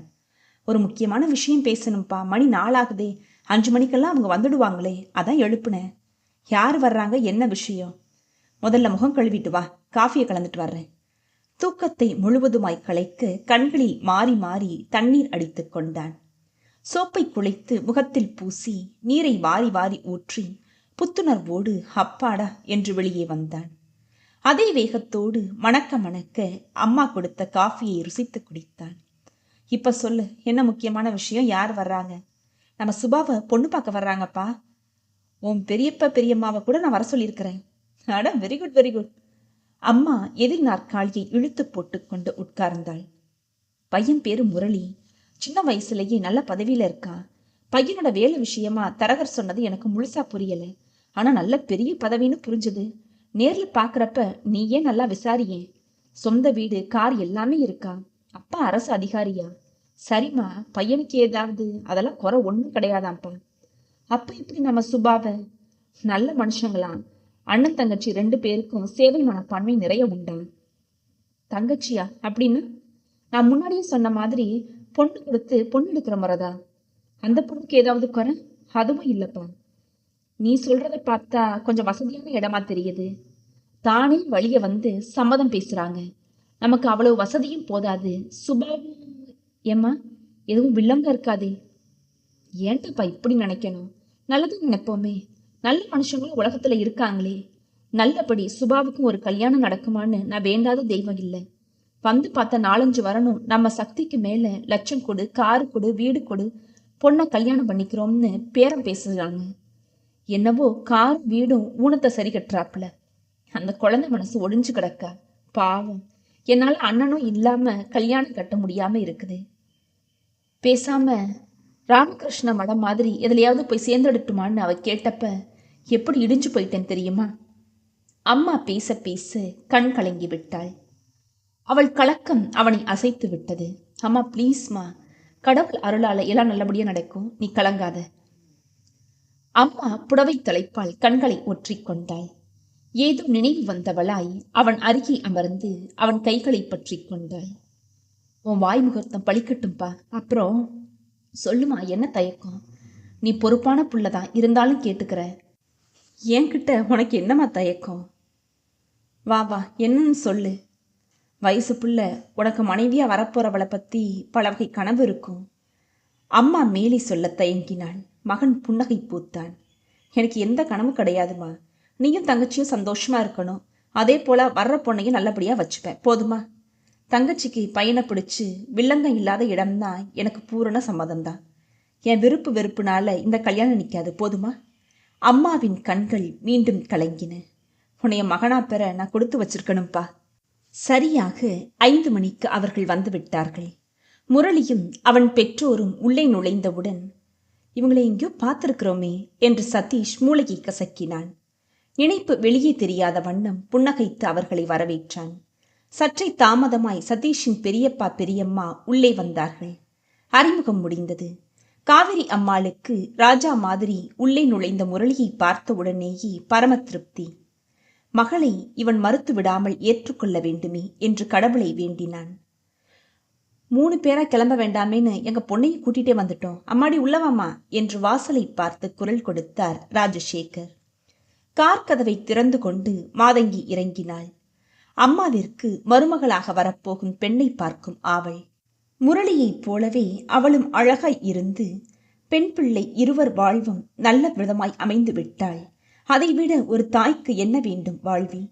வழிய வந்து ஊனமான பெண்ணுக்கு சம்மதம் பேசுகிறார்களே, பெண் கோரமாக இருந்து வைப்பாலும் தன் மகளுக்காக மகனின் வாழ்வை காவு கொடுத்து விட வேண்டி வருமோ என்றெல்லாம் உள்ளூர பயந்திருந்தாள் காவேரி. அதனால் அவசரமாக வெளியே சென்று பார்த்தாள். தந்தச் சிலையாய் சிரித்தபடி நின்ற மாதங்கியை பார்த்து அசந்து நின்று விட்டாள் காவேரி அம்மாள். சதீஷ் தான் உள்ளே இருந்தபடி குரல் கொடுத்தான். என்னம்மா அப்படியே நின்றுட்ட? அவங்கள உள்ள கூப்பிடு. அம்மா சுதாரித்து மாதங்கியின் கைப்பிடித்து வாமா என்று உள்ளே அழைத்து வந்தாள். அங்கே மாதங்கியை எதிர்பார்க்காத சதீஷ் ஷாக் அடித்தது போல ஒரு நிமிடம் அரண்டு போனான். டாக்டர் ஸ்ரீதர் முரளியை பார்த்து பேசிய அன்று மாலையே முரளி தன் பெற்றோரிடம் எல்லாவற்றையும் சொன்னான். அவன் அம்மா கலாவதியால் தான் இதை எளிதில் ஜீர்ணிக்க முடியவில்லை. மகனை ஒரு பிடி பிடித்தாள். நாங்க பெரியவங்க இருக்கும்போது என்ன துணிச்சல் இருந்தா அந்த பையனை போய் தனியா பார்த்து பேசியிருப்பார். தப்புதாம்மா, ஆனா வேற வழி. நீங்க எல்லாரும் விஷயத்தை டாக்டர் கிட்ட உடைக்கவே தயங்கிட்டு இருந்தீங்க. அதுக்காக நீயே தனியா போயிடுறதா? அந்த பையன் நல்லவனா இருந்ததுனால போச்சு, இல்லாட்டி நீ மறுத்த உடனேயே அவன் உங்ககிட்ட தப்பா நடந்திருந்தா? இளங்கன்று பயமறியாதன்னு சொல்றதெல்லாம் சரிதான். அதென்ன அப்படி ஒரு அசட்டு துணிச்சல் உனக்கு? மாதங்கி தலையை குனிந்து கொண்டாள். ராஜசேகருக்கு மகளை பார்க்க பாவமாய் இருந்திருக்க வேண்டும். உதவிக்கு வந்தார். சரி விடுக்கலா, நடந்ததை பத்தி பேசி என்ன பயன்? நீ நடக்க வேண்டியதை பத்தி பேசுவோம். பேச என்ன இருக்கு? காரும் பங்களாவுமா வந்த வாழ்வ மகள் மறுத்து விட்டாளே என்ற ஆதங்கம் கலாவதிக்கு. எப்ப இவ்வளவு தூரம் அவ போயிட்டாலோ அப்ப அவ சதீஷ தீவிரமா விரும்புறான்னு அர்த்தம். இனியும் நம்ம குறுக்க நிக்கிறது நல்லதில்ல சொல்லு. வசதியா வாழ்ந்த பொண்ணுங்க வசதி குறைஞ்சு வாடகை வீட்டுல எப்படி? அதுக்கு அவளே தயாரா இருக்கிறப்ப உனக்கென்ன? வாழ்க்கையில வசதியை விட அன்பு காதல் எல்லாம் தான் வசதியான விஷயம்னு உனக்கு தெரியாதா? வசதி இருந்து அன்பே இல்லாத ஒருத்தனை கட்டிக்கிட்டா வாழ்க்கை என்னாறது சொல்லு? ரெண்டுமே டாக்டர் ஸ்ரீதரை கல்யாணம் பண்ணிக்கிட்டா கிடைக்கும். ஸ்ரீதர் விஷயம் முடிஞ்சு போன அத்தியாயம் கலா. அதை பத்தி பேசி பயன் இல்லை. சதீஷ் பத்தி பேசு. எனக்கு இதுல இஷ்டம் இல்லைங்க. உன் மகளுக்கு இருக்கே, மகளுக்காக ஊனமான பொண்ணை மகன் கல்யாணம் செஞ்சுக்கிறத எந்த தாயால தாங்கிக்க முடியும்? இதுவரை மௌனமாய் இருந்த முரளி முதன்முறையாய் வாய் திறந்தான்.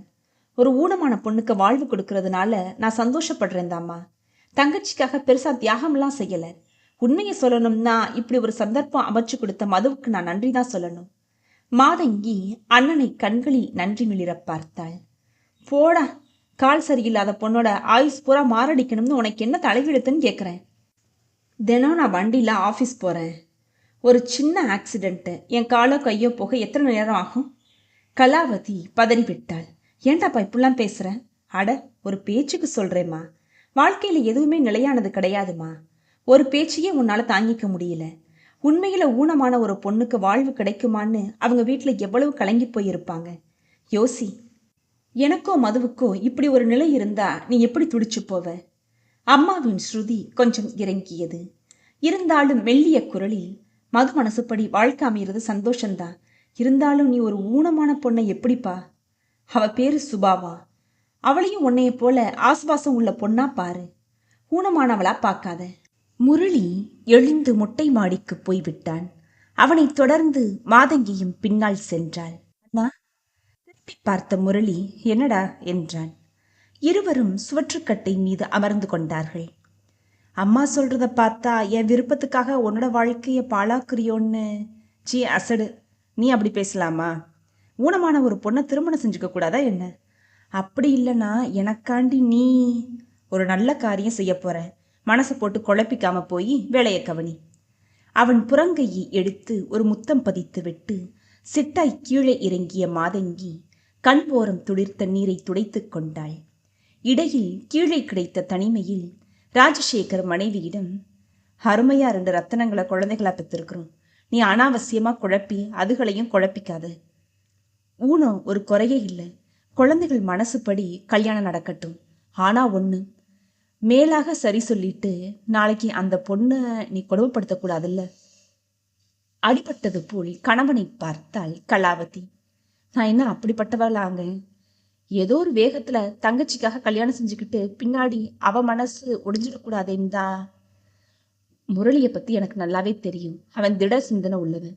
நீங்க எல்லாரும் இவ்வளவு சொல்லும் போது நான் மட்டும் குறுக்க நிற்கவா போறேன்? எல்லாம் கடவுள் விட்ட வழி. மேலே ப்ரொசீட் பண்ணிடலாம். அண்ணாவிடம் பேசிவிட்டு கீழே வந்து கண்ணீரை சுண்டி விட்டு கொண்டு நின்ற மாதங்கியின் காதில் அம்மா சொன்னது தேனாய் பாய்ந்தது. பிறகு எல்லாமே போர்க்கால வேகத்தில் நடந்தது. ஸ்ரீதர் சொன்ன தரகர் மூலம் சதீஷின் அம்மாவிடம் பேசி சதீஷ் ஊர் திரும்பும் அன்று பெண் பார்க்க வருவதாய் ஏற்பாடாகி இப்போது சதீஷின் முன் மாதங்கி நின்று கொண்டிருக்கிறாள். சதீஷிற்கு ஒரே நிமிடத்தில் எல்லாம் புரிந்து விட்டது. பெரிய இடத்து சம்பந்தம் வழிய வந்ததன் உள்நோக்கம் மாதங்கியின் காதல். அப்படியென்றால் ஸ்ரீதரின் நிலைமை? மாதங்கியை முறைத்தான் சதீஷ். விஷயம் எதுவும் தெரியாத காவேரி அம்மாள், என்னடா என் மருமகளை அப்படி முழுங்கிடுற மாதிரி பார்க்குற என்று கேலி பேசினாள். மாதங்கி மீதிருந்த எரிச்சல் இப்போது அம்மா மீது திரும்பியது. ஆனாலும் வந்திருக்கும் விருந்தினர் முன்பாக எதுவும் பேச முடியாமல் மௌனமாய் நின்றான் சதீஷ்.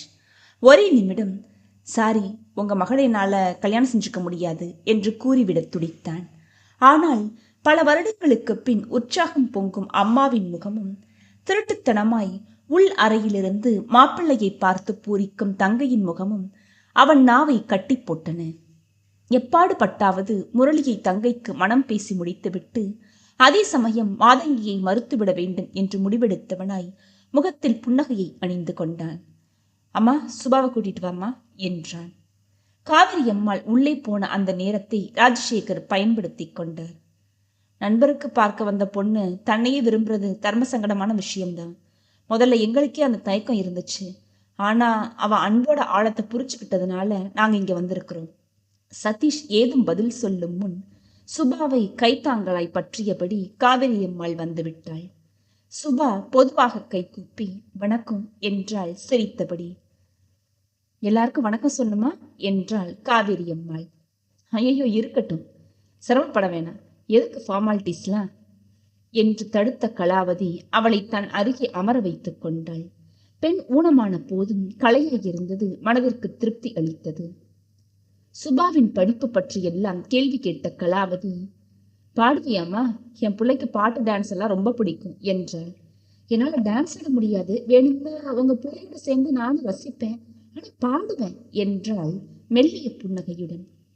தன் குறையை லேசாக கோடு காட்டிவிட்டு அதே சமயம் தன்னம்பிக்கையோடு பேசிய சுபாவை கலாவதிக்கு பிடித்து விட்டது. ஒரு பாட்டுதான் பாடம்.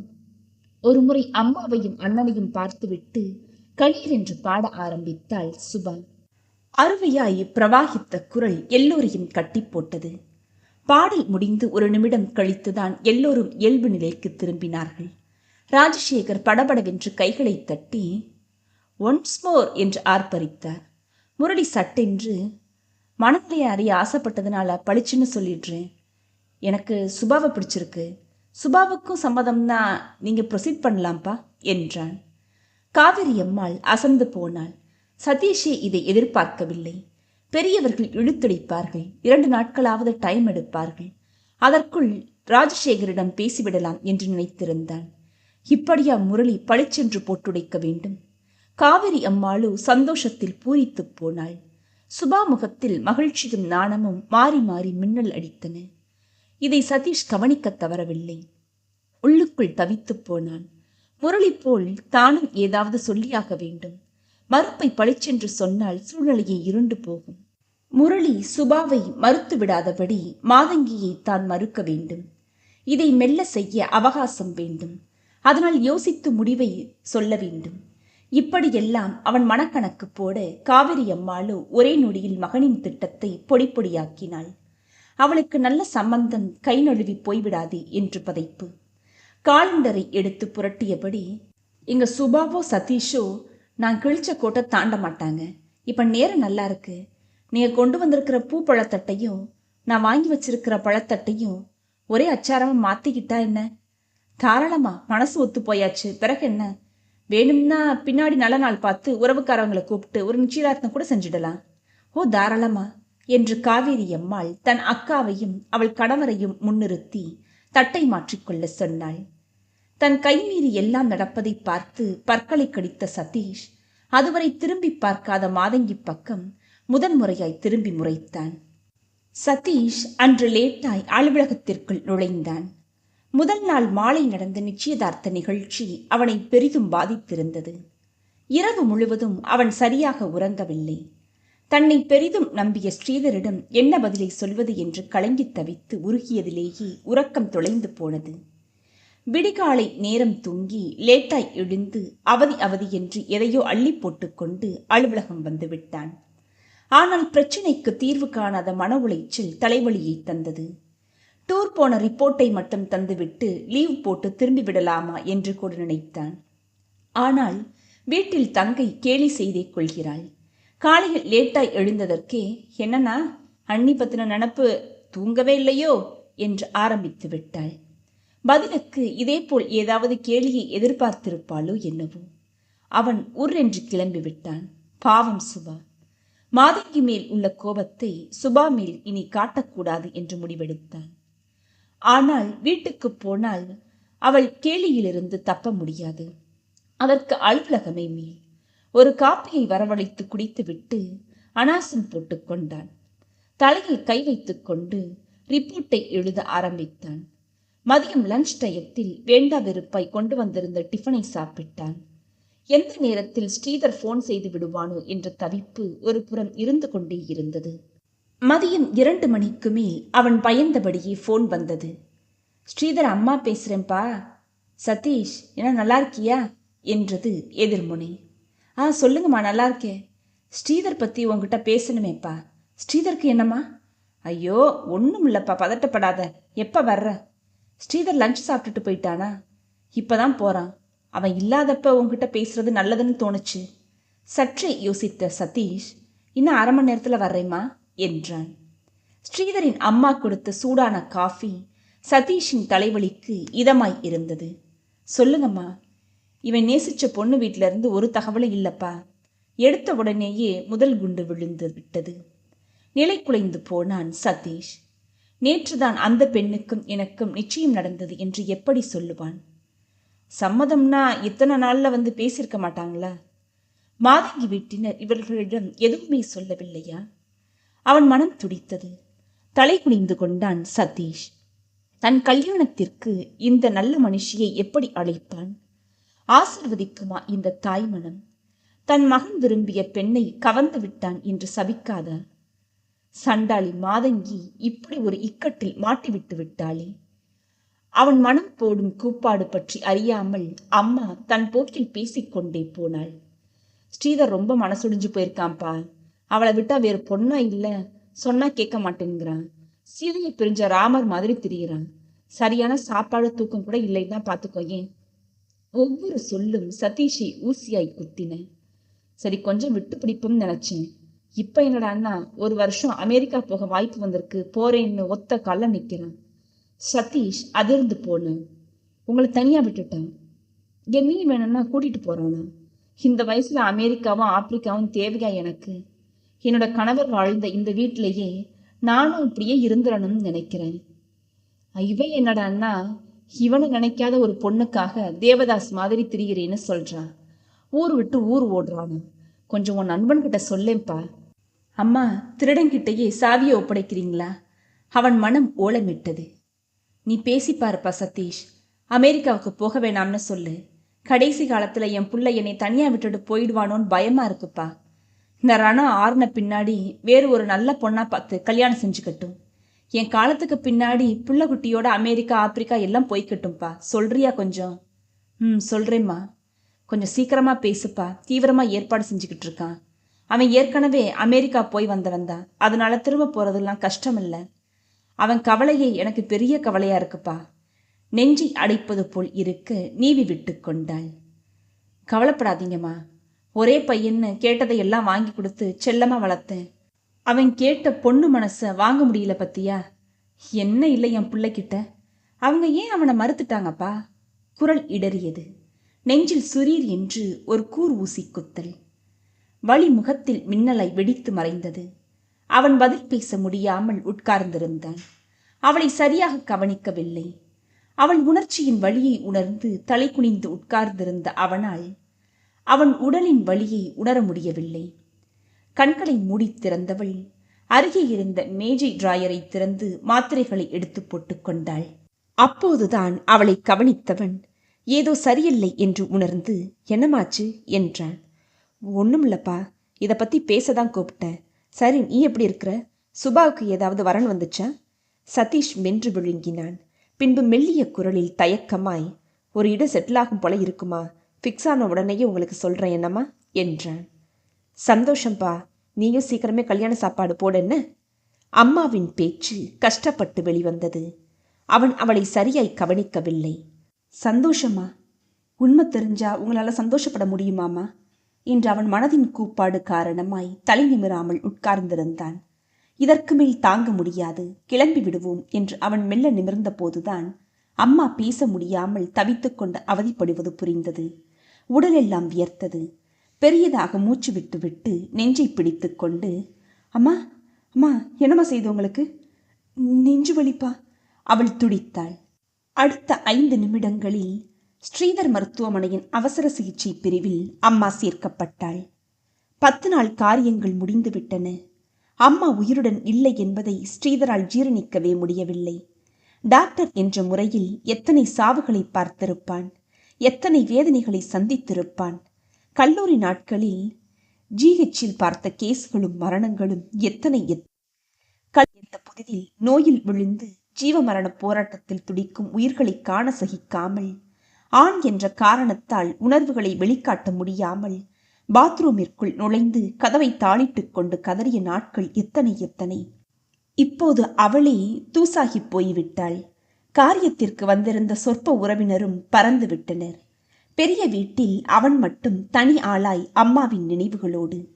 ஏதோ ஒரு மூலையில் இருந்து அம்மா எழுந்து வந்து விடுவாள் போல ஒரு பிரம்மையும் இல்லை. இனி வரவே மாட்டாள் என்ற உண்மையும் மாறி மாறி அவனை வாட்டி எடுத்தன. இதிலிருந்து மீளவே அமெரிக்கா ஓடிவிடலாம் போல இருந்தது. கடைசியாய் அம்மாவுக்கு அதில் விருப்பம் இல்லை என்பதும் அவனுக்கு லேசான உறுத்தலை தந்தது. ஆனால் காதலித்தவளும் கிடைக்கவில்லை. அம்மாவும் இனி இல்லை என்றான பின் ஒரு மாறுதலை வேண்டி அமெரிக்கா சென்றால்தான் என்ன? நாளை அமெரிக்கா எம்பசி செல்ல வேண்டும். திரும்ப வரும் வரை பொறுப்பாய் மருத்துவமனையை பார்த்து கொள்ள டாக்டர் சம்பத்தை பார்க்க வேண்டும். மனதில் வரிசையாய் பட்டியலிட்டுக் கொண்டே வந்தவன் சதீஷையும் சந்திக்க வேண்டும் என்று நினைத்து கொண்டான். பாவம் சதீஷ் மனதில் ஏதோ குற்ற உணர்வோடு தன்னை பார்க்கவே தயங்குகிறான். இருந்தாலும் அம்மாவின் காரியங்கள் முடியும் வரை கூடவே இருந்து ஆறுதல் சொல்லி உண்மையான நண்பன்தான். மாதங்கி விஷயமாய் எந்த குற்ற உணர்வும் வேண்டாம் என்று தெளிவுபடுத்த வேண்டும்.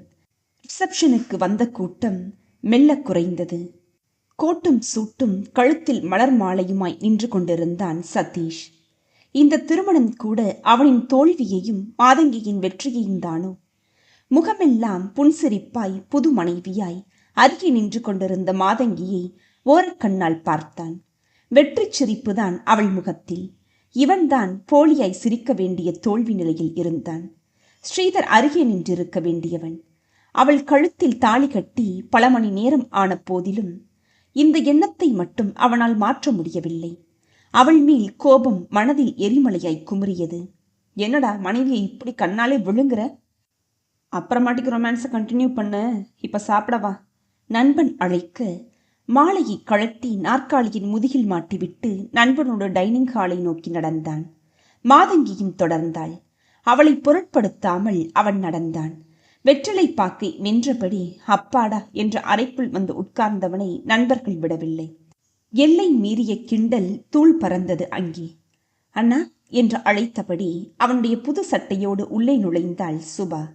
1 வாரம் முன்புதான் அவளுக்கும் முரளிக்கும் திருமணம் முடிந்திருந்தது. புதுப்பெண்ணின் சந்தோஷம் முகத்தில் மின்னியது. அந்த நிலையிலும் சதீஷிற்கு அவள் மகிழ்ச்சி சந்தோஷத்தை தந்தது. இந்த சட்டை வேட்டியா மாத்திக்கோண்ணா, அப்புறம் இதெல்லாம் உனக்கு வந்த வாழ்த்து தந்தி, டைம் கிடைக்கும்போது பாரு. அவனுக்கு தந்தியை பார்க்கறதுக்கு இதுவாமா நேரம்? நல்ல சமயம் பார்த்தப்போ. மீண்டும் நண்பர்கள் கேலி சூடு பிடிக்க சுபா நாசுக்காய் அங்கிருந்து விலகினாள். முதலிரவு அறை எளிமையாய் அலங்கரிக்கப்பட்டிருந்தது. மாதங்கி இன்னும் வரவில்லை. மனம் குமைய அமர்ந்திருந்தான் சதீஷ். எத்தனை ஆசையும் எதிர்பார்ப்புமாய் நகர்ந்திருக்க வேண்டிய தருணங்கள் இங்கே வெறுப்பிலும் வேதனையிலுமாய் கழிகிறதே. தங்கை கொடுத்திருந்த வாழ்த்து தந்திகளை புரட்டினான். நேரில் வர முடியாத சில நண்பர்கள் வாழ்த்தியிருந்தார்கள். ஸ்ரீதரின் நினைவு தவிர்க்க முடியாமல் எட்டி பார்த்தது.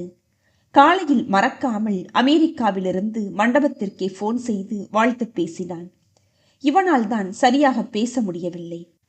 மிக அருகே வளையல் சத்தம் கேட்க சதீஷ் நினைவிலிருந்து களைந்தான். அருகே சிரித்த முகமாய் தந்த சிலை மாதங்கி. முகத்தை திருப்பிக் கொண்டான். அவள் மெல்ல அருகே வந்து பால் சொம்பை மேஜை மேல் வைத்தாள். அவன் அருகே இடம் விட்டு அமர்ந்து கொண்டாள். எமேல கோபந்தானே? மென் புன்னகை தவள விட்டாள். இதமான அவள் குரலிலும் அழகிலும் அந்த சூழலிலும் எவனும் உருகியிருப்பான். ஆனால் சதீஷால் இதையெல்லாம் ரசிக்க முடியவில்லை. அம்மாவையும் இழந்து தனிமரமாய் விமானம் ஏறிய ஸ்ரீதர் தான் அவன் கண்முன் நின்றான். அவன் அம்மா இறக்க, அவன் தேவதாசாய் ஊர்விட்டு போக எல்லாவற்றிற்கும் காரணம் இவள். இதோ என் முன்னிற்கும் இந்த நச்சுப்பாம்பு. தான் நினைத்ததை சாதித்து கொண்டு சாதுவாய் கோபமா அப்படின்னு கேட்கிறத பாரு. அடக்கி வைத்திருந்த உணர்ச்சி எல்லாம் பீரிட கொட்டி தீர்த்தான் சதீஷ். கோபமா? எனக்கு அந்த உரிமை கூட இருக்கா என்ன? என் தங்கச்சிக்கு வாழ்க்கை பிச்சை கொடுத்து அதுக்கு பதிலாக என்னைய விலைக்கு வாங்கியிருக்க. அடிமைக்கு கோபதாபம்லாம் ஏது சொல்லு? உங்க கோபம் நியாயமானது தான். ஆனா உங்க மேல நான் வச்சிருக்கிற அன்பை நீங்க புரிஞ்சுக்கலையா? அன்பெல்லாம் ஒன்றும் இல்லை, ஆசை. இந்த உடல் மேல நீ வச்ச ஆசை சதீஷ். அந்த ஆசைக்கு நீ கொடுத்த பலி 2 பேர். ஒருத்தர் ஸ்ரீதரோட அம்மா, உயிரே போயிடுச்சு பத்தில்ல. அடுத்தது ஸ்ரீதர், அவன் ஜீவனே போயிடுச்சு. அவங்க சமாதியில உன் சந்தோஷ சாம்ராஜ்யத்தை ஆரம்பி. உன் ஆசையை நிறைவேற்றிக்கோ. வா, லைட் அணைச்சிடவா வேணாமா? மாதங்கி வார்த்தை அடிகளை தாங்காதவளாய் துவண்டு போனாள். வீட்டில் செல்ல பெண், எல்லோருக்கும் உதவுவது அவள் இயல்பு என்பதால் அக்கம் பக்கம் எல்லோருக்குமே பிரியமான பெண். அவளை நகர்ந்து நில் என்று கூட யாரும் சொன்னதில்லை இதுவரை. ஆனால் அவள் ஆசையாய் விரும்பி மணந்த கணவன் நெருப்பாய் வார்த்தைகளில் சூடு பரப்புகிறான். அவளின் மெல்லிய கண்ணீர் கோடுகளால் அந்த நெருப்பு குன்றை தணிக்க முடியுமா? அவளாக தேடிக்கொண்ட வாழ்க்கை. வசந்த பூக்களை பறிக்க முட்பாதையை கடக்க வேண்டுமானால் பொறுமை தேவைதானே. அதனால் மெல்ல ஒருத்தரை பிடிக்காம போக ஏதாவது காரணம் இருக்கும். ஆனா பிடிச்சு போக இதுதான் காரணம்னு சொல்ல முடியாதுங்கல்ல. ஆனா உங்களை பிடிச்சு போக நிச்சயம் உங்க உடல் மேல எனக்கு இருந்த மோகம் காரணம் இல்லை. அந்த வகையில பார்த்தா உங்களை விட டாக்டர் பர்சனாலிட்டி கூட. உங்க நண்பருக்கு ஏற்பட்ட வலி காரணமா என்னோட உண்மை மனசு உங்களுக்கு புரியலைன்னு நினைக்கிறேன். போகட்டும், என்னை நீங்க புரிஞ்சுக்கிற காலம் ஒன்று வரும். முழு மனசோட என்னை உங்க மனைவியா நீங்க ஏத்துக்கிற காலம் வரும் வரைக்கும் நான் காத்திருப்பேன். Good night. நீங்க லைட்டை மட்டும் அணைக்கலாம். அவன் சற்றும் எதிர்பாராத விதம் பளிச்சென்று பேசிவிட்டு தலையணையை கீழே போட்டுக்கொண்டு படுத்து விட்டாள். அந்த இரவு இருவருமே உறங்கவில்லை. எதுவுமே நடக்காதது போல மறுநாள் முதல் மிக இயல்பாய் வளைய வந்தாள் மாதங்கி. 2 மாத படிப்பு பாக்கி இருந்தது. காலையில் எழுந்து டிஃபன் செய்து மாமியாருக்கு சமையலுக்கு உதவுவாள். 7:30 மணிக்கு மாடியில் கண் தெரியாத கல்லூரி மாணவிக்கு 1 மணி நேரம் படிக்க உதவி செய்வாள். கல்லூரியில் இருந்து திரும்பிய பின் ஏழை சிறுவர் சிறுமியருக்கு டியூஷன் சொல்லிக் கொடுப்பாள். சனி ஞாயிறுகளில் முதியோர் இல்லங்களுக்கு மதிய வேளைகளில் சென்று சின்ன சின்ன உதவிகளை செய்வாள். சதீஷ் அவளை பற்றியே கவலைப்படாமல் முடிந்தவரை டூர் புரோகிராம் போட்டுக்கொண்டு வீட்டிற்கு வருவதையே தவிர்த்தான். வீட்டில் இருந்த நேரமும் அம்மாவுக்காக மனைவியிடம் 2 வார்த்தை பேசுவானே தவிர மற்றபடி மாதங்கியை பொருட்படுத்தவே இல்லை. புதுமண தம்பதிகளை உறவினர் விருந்திற்கு அழைத்தார்கள். சதீஷ் ஆபீஸில் லீவ் இல்லை, டூர் போயிடுவேன் என்றெல்லாம் காரணம் காட்டி விருந்தை தவிர்த்து விட்டான். தவிர்க்க முடியாமல் மாதங்கி வீட்டு விருந்துக்கு மட்டும் போய் வந்தான். அதுவும் விருந்து முடிந்தவுடன் கிளம்பி விட்டான். சுபாவும் முரளியும் சந்தோஷமாய் எல்லா விருந்திற்கும் போய் வந்தார்கள். சம்பந்தி பதில் மரியாதை என்று சதீஷ் வீட்டில் சுபா, முரளியின் பெற்றோர் என்று எல்லோரையும் விருந்திற்கு அழைத்திருந்தார்கள். சதீஷின் அம்மா சம்பந்தி வீட்டினரை விழுந்து விழுந்து கவனித்தார். கலகலவென்று சிரிப்பும் கேலியுமாக எல்லோரும் மகிழ்ச்சியாய் பேசி சிரிக்க, தண்ணீரில் கலந்த எண்ணெயாய் எல்லோருடனும் கலந்தும் கலக்காமலும் தவித்தவர்கள் சதீஷும் மாதங்கியும் தான். ஆனால் வெளியே எதையும் காட்டிக்கொள்ளாமல் நடந்து கொண்டார்கள். கை கழுவும் போது கூட கலாவதி மகளை தனியை ஓரம் கட்டினார். மதுமா, சந்தோஷமா இருக்கியாடாமா? மாப்பிள்ள உனைய நல்லா வச்சிருக்காருல்லடா. சற்றே மென்று முழுங்கினாலும் சமாளித்து கொண்டாள் மாதங்கி. நல்லாவே என்னைய பார்த்துக்கிறாருமா, சந்தோஷண்டா. பிடிவாதமா அவரை மணந்துக்கிட்டியே, அதுவும் அவரோட நண்பர் விரும்பின பொண்ணு. நீ அந்த விருப்பத்தை மறுத்துட்டு இவரை கல்யாணம் செஞ்சுக்கிட்டியே. ஒருவேளை உங்ககிட்ட கோபமா இருப்பாரோன்னு நினைச்சேன். நல்ல வேளை அப்படியெல்லாம் இல்லை. எங்ககிட்டையும் மரியாதையா தான் நடந்துக்கிறாரு. 2 பேரும் சந்தோஷமா இருக்கணும் என்னடா. அந்த தாயுள்ளம் உண்மையாய் வாழ்த்தியது. ஆனால் இன்னொரு தாயுள்ளமோ பதைபதைத்தது. மாதங்கி விரும்பி மகனை மணந்தாலும் மகன் அவளிடம் அதிகம் ஒட்டவில்லையோ என்ற சின்ன சந்தேகம் காவிரி அம்மாளுக்கு. புதுமண ஜோடிகளாய் அவர்கள் எங்கும் பீச் பார்க் என்று போகவில்லை. இதையும் மனதில் குறித்து கொண்டார் காவிரி அம்மாள். மெல்ல மகனிடம், ஏண்டாப்பா, கல்யாணத்துக்கு முன்னாடி இருந்த மாதிரியே இப்போவும் இருந்தா சரியா என்றார். அம்மா, எனக்கு வேலை ஜாஸ்தி. அடுத்தது எங்க 2 பேருக்குமே ஊர் சுத்துறதை விட பிறருக்கு உதவி செய்யறதுல பிடிச்சிருக்குது, விடு என்று கத்தரித்து கொண்டான். இதை கேட்டுக்கொண்டிருந்த மாதங்கி மனதினுள் வருத்தம் எழுந்தது. சமூக சேவை செய்வது ரொம்ப பிடித்தமான விஷயம்தான். ஆனால் புதுமண பெண்ணுக்கு கணவனுடன் கழிக்கும் ஒவ்வொரு நிமிடமும் சொர்க்கம்தானே, இல்லையா? அவள் மனமே புரியாதா சதீஷிற்கு? அவள் மனதின் ஏக்கமா புரியப் போகிறது? மாதங்கி துக்கத்தை விழுங்கிக் கொண்டாள். மாதங்கியின் தோழி அனிதா அவளின் திருமணத்திற்கு அழைக்க வந்திருந்தாள். அனிதாவும் மாதங்கியும் 1ஆம் வகுப்பிலிருந்து நெருங்கிய தோழிகள். மாதங்கி திருமணத்தின் போது கூடவே இருந்தாள் 3 நாட்களும். நான் உன் கல்யாணத்தப்ப கூடவே இருந்தேன். அடுத்த வாரம் என்னோட கல்யாணம். நீ உன் கணவரோட கண்டிப்பா வந்து 3 நாள் என்னோட தங்கிடணும், சரிதானே? 100 முறை அழைத்து விட்டாள். சதீஷையும் வருந்தி அழைத்தாள். 3 நாள் வந்து தங்க முடியுமான்னு தெரில, நிச்சயம் 3 வேளை வந்துடுறேன் என்ன என்று மாதங்கி வாக்கு கொடுத்திருந்தாள். ஓரக்கண்ணால் கணவனை பார்த்தபடி அன்று இரவு தயங்கி தயங்கி சதீஷிடம் நினைவுபடுத்தினாள். எங்கே வேணும்னாலும் போ, என்கிட்ட வந்து ஏன் சொல்ற? அவளுக்கு என்னவோ போல் இருந்தது. இல்ல, நம்ம 2 பேருமா தான் போகணும். அவன் மறுத்து ஏதோ சொல்ல வந்து நிறுத்தி கொண்டான். என்னைக்கு கல்யாணம்? வெள்ளிக்கிழமை. வியாழக்கிழமை மாப்பிள்ளை அழைப்பு. 3 வேளையும் நம்ம போயாகணும். சரி சரி. வெள்ளிக்கிழமை முதலாய் சதீஷோடு வெளியே போகும் பூரிப்பு அவளுக்கு. பார்த்து பார்த்து அலங்கரித்து கொண்டாள். நேரம் ஓடியது. 6, 7, 8, 8:30. மாதங்கி உள்ளுக்கும் வாசலுக்குமாய் அலைந்தாள். அவன் வரவில்லை. 9:30 மணிக்கு சாவகாசமாய் வந்தான் சதீஷ். மாதங்கிக்கு ஏமாற்றம் நெஞ்சை அடைத்தது. வெளியே காட்டிக்கொள்ளாமல் அவன் பின்னாலேயே உள்ளறைக்கு சென்றாள். அவன் ஒரு சாரி சொல்வான் என்று எதிர்பார்த்தாள். அவனோ அவளை பொருட்படுத்தாமல் லுங்கிக்கு மாறி முகம் கழுவப் போனான். வெளியே வந்தவனிடம் மெல்ல கேட்டாள், கல்யாணத்துக்கு போறமேன்னு நினைச்சு ஒன்றும் சமைக்கல? ஏன், நீயும் நானும் தான் கல்யாணத்துக்கு போறோம். எங்க அம்மா பட்டினி கிடப்பாங்களா? சொல்லு பாப்போம். இதென்ன குதர்க்கும்? அவள் வாயடைத்து போனாள். பின்பு மெல்ல, இல்ல, அவங்க தோசை வார்த்துக்கிறதா சொன்னாங்க. நானே ஊத்தி கொடுத்துட்டேன். இப்போ நமக்கு ஊத்தவா? நான் சாப்பிட்டாச்சு. முகத்தில் அரைந்தாற் போல சொன்னான். பொறுத்து பொறுத்து பார்த்து பின் அவளாகவே மெல்ல கேட்டாள், நாளைக்கு காலையில கல்யாணத்துக்காவது போலாமா? ஓ, தாராளமா, எப்ப வேணும்னாலும் நீ போய்க்கலாம். நீங்க கூட வர வேணாமா? எதுக்கு வரணும்? என்னுடைய கணவர் என் கூட வரணும்னு நான் விரும்பக்கூடாதா? உன்னுடைய கணவர்? நான் விரும்பி அந்த பதவியை ஏத்துக்கலையே. சரி, அது நமக்குள்ள. என்னைய தண்டிக்க உங்களுக்கு உரிமை இருக்கு. என்னோட தோழி என்ன பாவம் பண்ணா? நானும் அவளும் ரொம்ப இணை பிரியாத தோழிகள். இப்படி கல்யாணத்துக்கு அழைச்சிட்டு போறேன்னு சொல்லி வாக்கு கொடுத்துட்டு பேசியபடியே அவனை பார்த்தவள் அவன் பார்வை வீச்சில் அப்படியே பேச்சை நிறுத்தி கொண்டாள். எப்படி இணை பிரிய தோழிகளா? வாக்கு கொடுத்தோம். பேஷ் பேஷ், நானும் ஸ்ரீதரும் கூட தான் இணை பிரியா தோழர்கள். உன்னை அவனுக்கு மனம் பிடிக்கிறதா நானும் தான் வாக்கு கொடுத்தேன். என்னாச்சு? இதுக்கே இப்படி துடிக்கிறியே? என் நண்பன் மனசு எப்படி வேதனைப்பட்டிருக்கும்?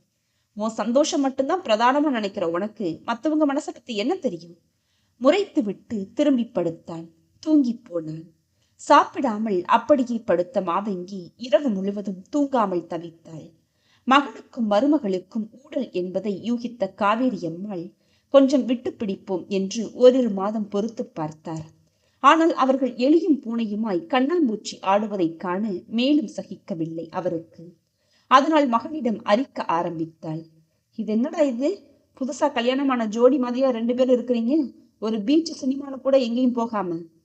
இருக்கட்டும் எனக்கும் பரீட்சை வருதுல்ல, அதுக்காக ஒரு 3 மணி நேரம் சினிமா பார்த்தா ஒன்றும் குடி பொழிகிடாதுமா. இன்னைக்கு அவனும் ஊர்ல இருக்கிறா, காலேஜ் விட்டு வந்த உடனேயே பசங்க பாட அது இதுன்னு உட்காராம சினிமா போயிட்டு வாங்க. காவிரி அம்மாளின் புடுங்கல் தாங்காமல் சதீஷ் முதலில் அரைமனதாய் கிளம்பினான்.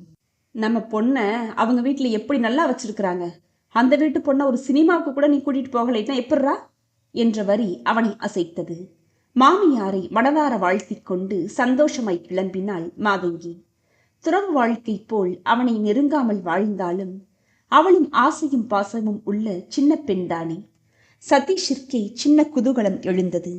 என்னதான் வெறுப்பில் மனம் முடித்தாலும் இளம் மனைவியோடு வெளியே கிளம்புவது உல்லாசத்தை தந்தது.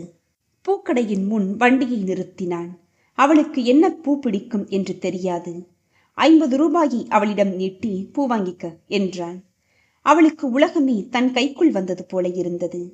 ஆசையாய் மல்லியை வாங்கி தலை நிறைய வைத்துக் கொண்டாள். சற்று தாமதமாய் கிளம்பியிருந்ததால் எந்த படம் என்று முடிவெடுக்காமல் கிளம்பியிருந்தார்கள். படம் இடைவேளை வரை ஒன்றும் வித்தியாசமாய் தெரியவில்லை. லேசாய் நகர்ந்து உட்காரும் போது அவன் தோள் இடித்ததும் கை வைக்கும் கட்டையில் கைமேல் அவன் கைப்பட்டதுமே அவளுக்கு சொர்க்கமாய் இருந்தது. இடைவேளையில் அவள் விருப்பம் கேட்டு கூல்ட்ரிங்க்ஸ் வாங்கி கொடுத்தான். படம் முடியும் தருவாயில்தான் வந்தது வேட்டு. அந்த படத்தில் நண்பனின் காதலியை திருமணம் செய்யும்படி ஆனது. மாதங்கி சாதாரணமாய் பார்த்திருந்தால் கிளைமேக்ஸ் சூப்பர் என்று சொல்லியிருப்பாள். ஆனால் இப்போதோ நொந்து போனாள். கிளம்பியது முதல் புன்னகையோடு இருந்த சதீஷின் முகம் சிரித்து போய் இறுகியது. விருட்டென்று கிளம்பிவிட்டான். அவன் வேகத்துக்கு ஈடு கொடுக்க முடியாமல் அவள் பின்னாலேயே ஓடினாள். இளகிய ஐஸ் தண்ணீர் மீண்டும் ஃப்ரீசரில் வைத்தால் இறுகிவிடுவது போல கசிந்த அவன் மனம் பாறையாய் இறுகியது. கோடை முடிந்து மெல்லிய சாரல் கட்டியம் கூற மழைக்காலம் தொடங்கிவிட்டது. முரளிக்கு பெங்களூர் பக்கம் மாற்றல் ஆகிவிட சுபாவுடன் அவன் அங்கே குடிபெயர்ந்தான். ஊருக்கு போன மறுமாதமே சுபா தாயாகப் போகும் இனிய செய்தி தாங்கி கடிதம் வந்தது. காவேரி அம்மாளுக்கு சந்தோஷம் பிடிபடவில்லை. மைசூர் பாகையும் அல்வாவையும் கிளறி எடுத்துக்கொண்டு சம்மந்தி வீட்டிற்கு ஓடினார். மாதங்கியும் மாமியாருடன் அம்மாவை பார்க்க போனாள். சம்மந்தி அம்மா, நம்ம பாட்டியாக போறோம் என்று கலாவதி கட்டிப்பிடித்து கொண்டாள். கலாவதி சந்தோஷமாய் மகளை பார்த்து, நீயும் அடி கண்ணு என்றாள். நம்ம பாட்டி ஆக்குறதுல முந்திக்கிட்டது ஏன் பொண்ணு இல்ல. மாதங்கிக்கு சாமர்த்தியம் போதல, படிப்புன்னு ஓடுனா. சரி, அது முடியட்டும்னு காத்துட்டு இருந்தேன். இப்ப என்னடான்னா, அவன் ஒரு பக்கம் வேலை சமூக சேவைன்னு ஓடுறான், இவன் ஒரு பக்கம் சமூக சேவைன்னு ஓடுறா. கல்யாணமாகி 6 மாசம் ஓடி போச்சு. நானும் நல்ல செய்திக்கு காத்துட்டு இருக்கேன். எங்க உங்க மகக்கிட்ட கொஞ்சம் சொல்லுங்க, குறைபடும் குரலில் நீட்டி முழக்கினார். மாதங்கி தலையை குனிந்து கொண்டாள். கலாவதிக்கு கொஞ்சம் சுருக்கு என்று தைத்தது.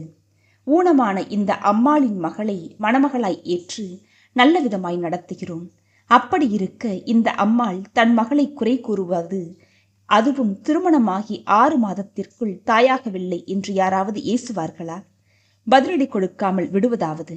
சிரித்தபடி மெல்ல கலாவதி, என்ன செய்ய, என் மகன் முந்திக்கிட்டான், உங்க மகன் கொஞ்சம் மெதுவா பார்த்துக்கலாம்னு இருக்காரு போல. நீங்களும் உங்க மகன் கிட்ட சொல்லுங்க.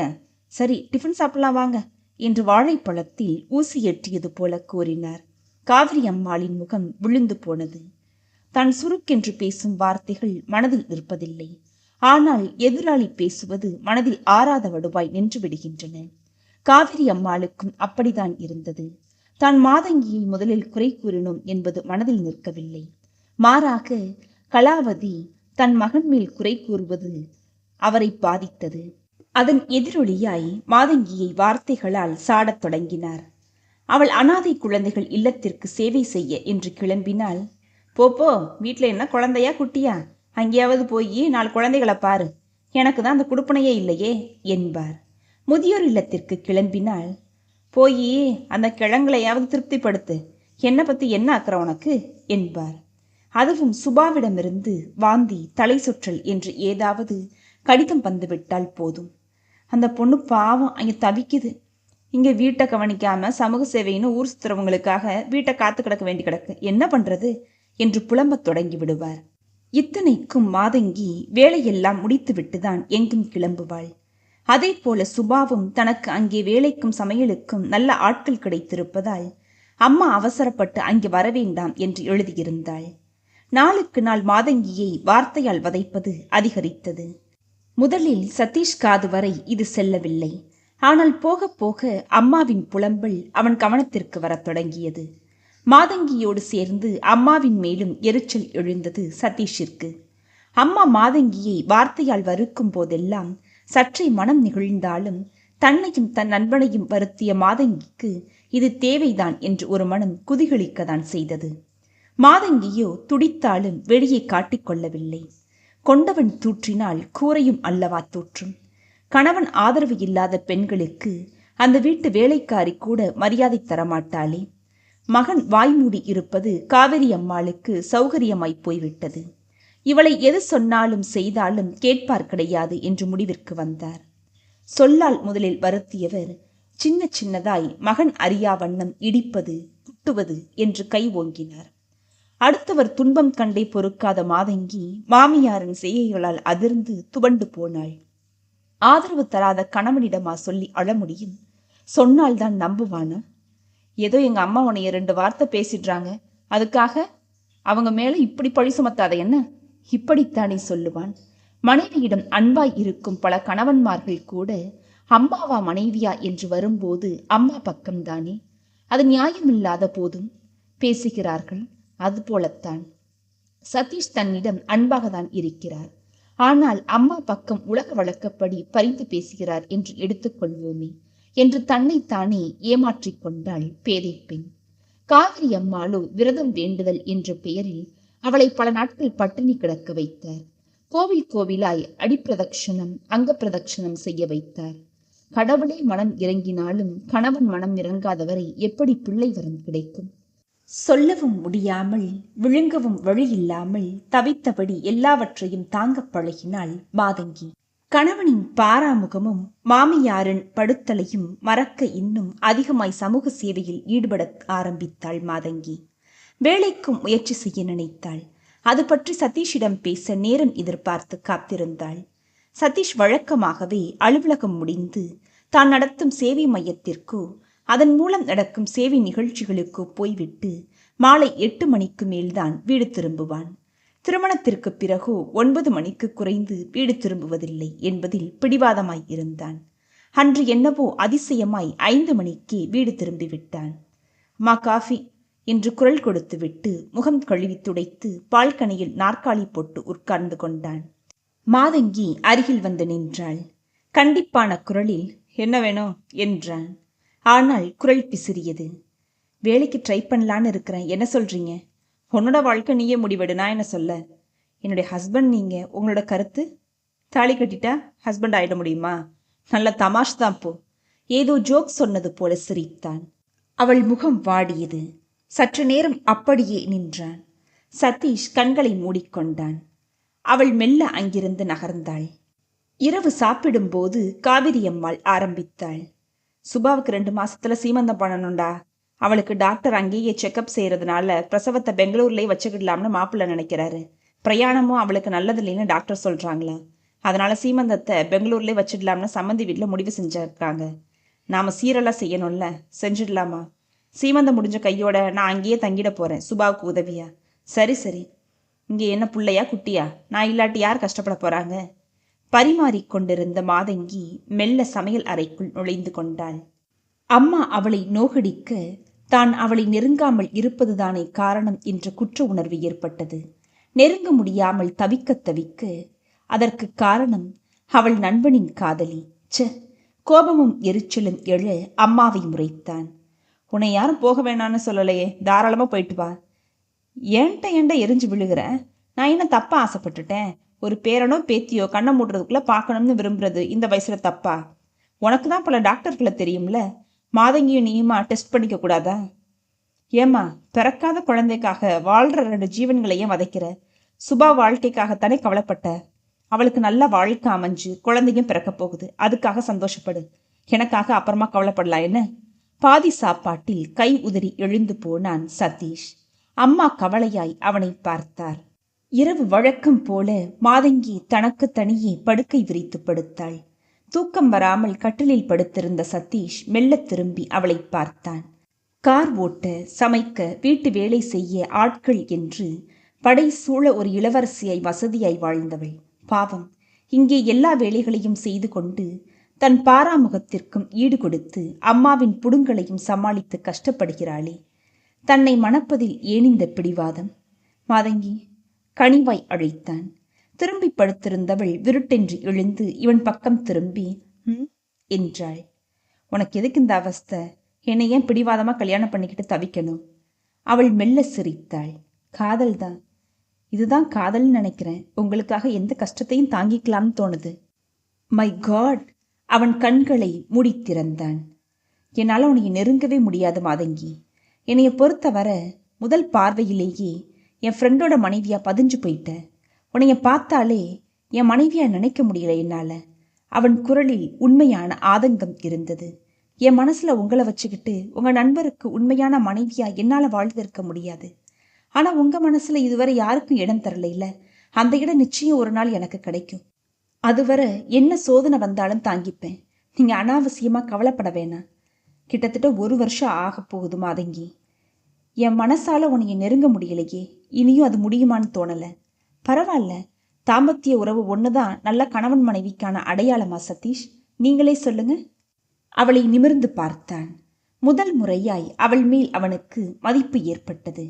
ஆனா ஒன்று சதீஷ், என் விருப்பம் போல தேர்ந்தெடுத்த வாழ்க்கை இது. நான் என்ன வேணும்னாலும் வாழ தயாரா இருக்கலாம். துறவு கூட நான் வரமா ஏற்கலாம். ஆனா அதையே உங்களுக்கு தண்டனையா நான் விரும்பி தரமாட்டேன். ஒரு காலகட்டம் வர பார்ப்பேன். உங்க மனசு மாறாட்டி நான் உங்க வாழ்க்கையிலிருந்து விலகிடுவேன். நீங்க யாரையாவது மணந்து சந்தோஷமா வாழலாம்ல. உனக்கு இது பொருந்தும் இல்லையா? இல்லை இல்லை என்றாள் அழுத்தமாக. கேலியாய் சிரித்தான். விதவைகள் மறுவாழ்வு பத்தி எல்லாமே பேசிட்டு இருக்கிற. வாழாமலேயே கணவனை பிரிஞ்சு வேறொருத்தரது மணக்கிறது தப்பா? தப்பில்ல. ஆனா மனசுல உங்களை சுமந்துக்கிட்டு வேறொருத்தரோட வாழ்றது கஷ்டம்னு சொல்றேன். நீங்க வேர் பரவாத செடி. பிடுங்கி நல்ல மணல்ல நட்டு பராமரிச்சாங்கன்னு வச்சுக்கோங்களேன், வேர் பிடிச்சு கொப்பும் கிளையுமா பரவிடுவீங்க. நான் ஏற்கனவே மலர்ந்துட்ட பூ. பூவுக்கு ஒரு முறை தான் வாழ்க்கை. ஐ மீன் காதல் வாழ்க்கையை சொன்னேன். அவன் அசந்து போனான். Good night. அவள் திரும்பி படுத்தாள். மாதங்கி, உன்னைய நான் என் காதலியாவே சந்திச்சிருக்க கூடாதா? நீண்ட பெருமூச்சு விட்டான். புரண்டு படுத்து தூங்க பார்த்தான். சுபாவின் சீமந்தம் நன்றாக நடந்தது. மறுநாள் மாலை தோட்டத்தில் சதீஷ் உலவிக் கொண்டிருந்தான். கையில் காஃபியோடு நிதானமாய் நடந்து வந்தாள் சுபா. வயிற்றில் சுமையோடு அவள் விந்தி விந்தி வந்தது சதீஷிற்கு பதைபதைப்பை கொடுத்தது. ஏ சுபா, என்னடா இது? கூப்பிட்டா வரமாட்டேனா? இல்ல மாதங்கி கிட்ட கொடுத்து அனுப்புறது தானே? நீ ஏன் இப்படி வந்துட்டு இருக்கிற? சுபா சிரித்தாள். ஆஹா, ஆசையை பாரு. அண்ணி கையால தான் காஃபி குடிப்பீங்களோ? அண்ணி, அம்மா, நம்ம மாமியார் எல்லாரும் ஷாப்பிங் கிளம்பி போயிருக்கிறாங்க. சிமெண்ட் பெஞ்சில் அவளை உட்கார வைத்துவிட்டு தானும் அருகே உட்கார்ந்து கொண்டான். சந்தோஷமா இருக்கியாடா? வாஞ்சையாய் அவள் தலையை கோதிவிட்டான். அவள் மனப்பூர்வமாய் சிரித்து, நான் ரொம்ப நல்லா இருக்கிறேன்னா. அவர் என்னைய உள்ளங்கையில வச்சு தாங்குறாரு தெரியுமா? எனக்கு இப்படி ஒரு வாழ்வை கொடுத்த அன்னிக்கு தான் நான் நன்றி சொல்லணும். ஆமா, அண்ணி உன்னைய விரும்பி தானே கல்யாணம் செஞ்சுக்கிட்டு இருக்காங்க. நீ தான் எனக்கு முன்னாடி ஒரு மருமகனை பெற்று தருவேன்னு நினைச்சேன். என்ன இப்படி பார்க்குற? அண்ணி உன்னை விரும்பின விஷயம்லாம் இவர் எனக்கு சொல்லிட்டாரு. வெட்கமாய் சிரிப்பது போல முகம் திருப்பிக் கொண்டான் சதீஷ். அதிக நேரம் அவனை இக்கட்டில் மாட்ட விடாமல் உதவிக்கு வருவது போல முரளி பைக்கில் வந்து இறங்கினான். என்ன அண்ணனும் தங்கச்சியும் என்ன கதை பேசிட்டு இருக்கீங்க? அண்ணனோட காதல் கதை தான். அது சரி, காதல் பறவைகள் கல்யாணத்துக்கு பின்னாடி ஹனிமூன் கூட எங்கேயும் போகல போல இருக்குது. அதான் மைசூருக்கு 2 டிக்கெட் புக் பண்ணிட்டேன். அங்கே 5 ஸ்டார் ஹோட்டலில் ரூம் புக் பண்ணிட்டேன். இன்னைக்கு ராத்திரியே நீங்களும் அதுவும் புறப்படுறீங்க என்ன? அட, எனக்கு லீவெல்லாம் கிடையாது. சனிக்கிழமை ஒரு நாள் லீவ் சொல்லுங்க. ஞாயிறு லீவ் தானே? இல்லை நானே உங்கள் ஆஃபீஸ்க்கு ஃபோன் போடவா? ஐயோ, வேணாம். விருந்தாளியை வீட்டை விட்டு துரத்த இப்படியும் ஒரு வழி இருக்காக்கும். மூவரும் சிரித்தார்கள். திருமணத்திற்கு பின் கிட்டத்தட்ட 1 வருடம் கழித்து கணவனுடன் தனியாய் பயணித்து தனியறையில் வாசம் செய்யும் முதல் அனுபவம் மாதங்கி சற்று மிதந்தாள்தான். அறைக்குள் நுழைந்து முகம் கை கால் கழுவி பாலுக்கு சொல்லி காத்திருந்த போது அவன் கலகலவென்று சிரித்தான். ஏன் சிரிக்கிறீங்க?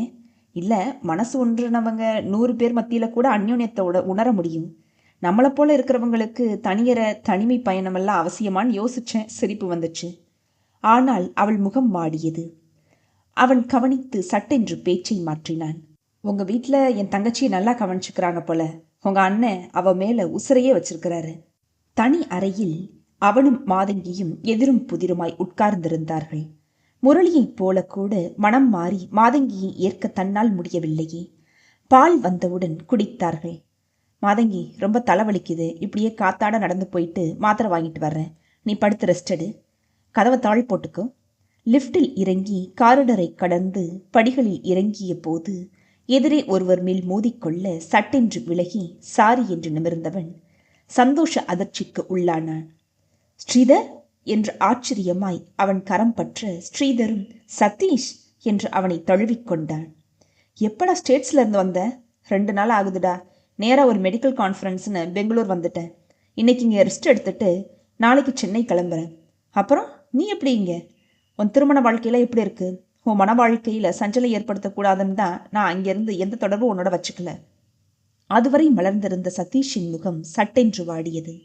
அவர்கள் மேலே பேசும் முன் டியர் என்று அழைத்து ஒரு வட இந்திய பெண் ஸ்ரீதரின் அருகே வந்தாள்.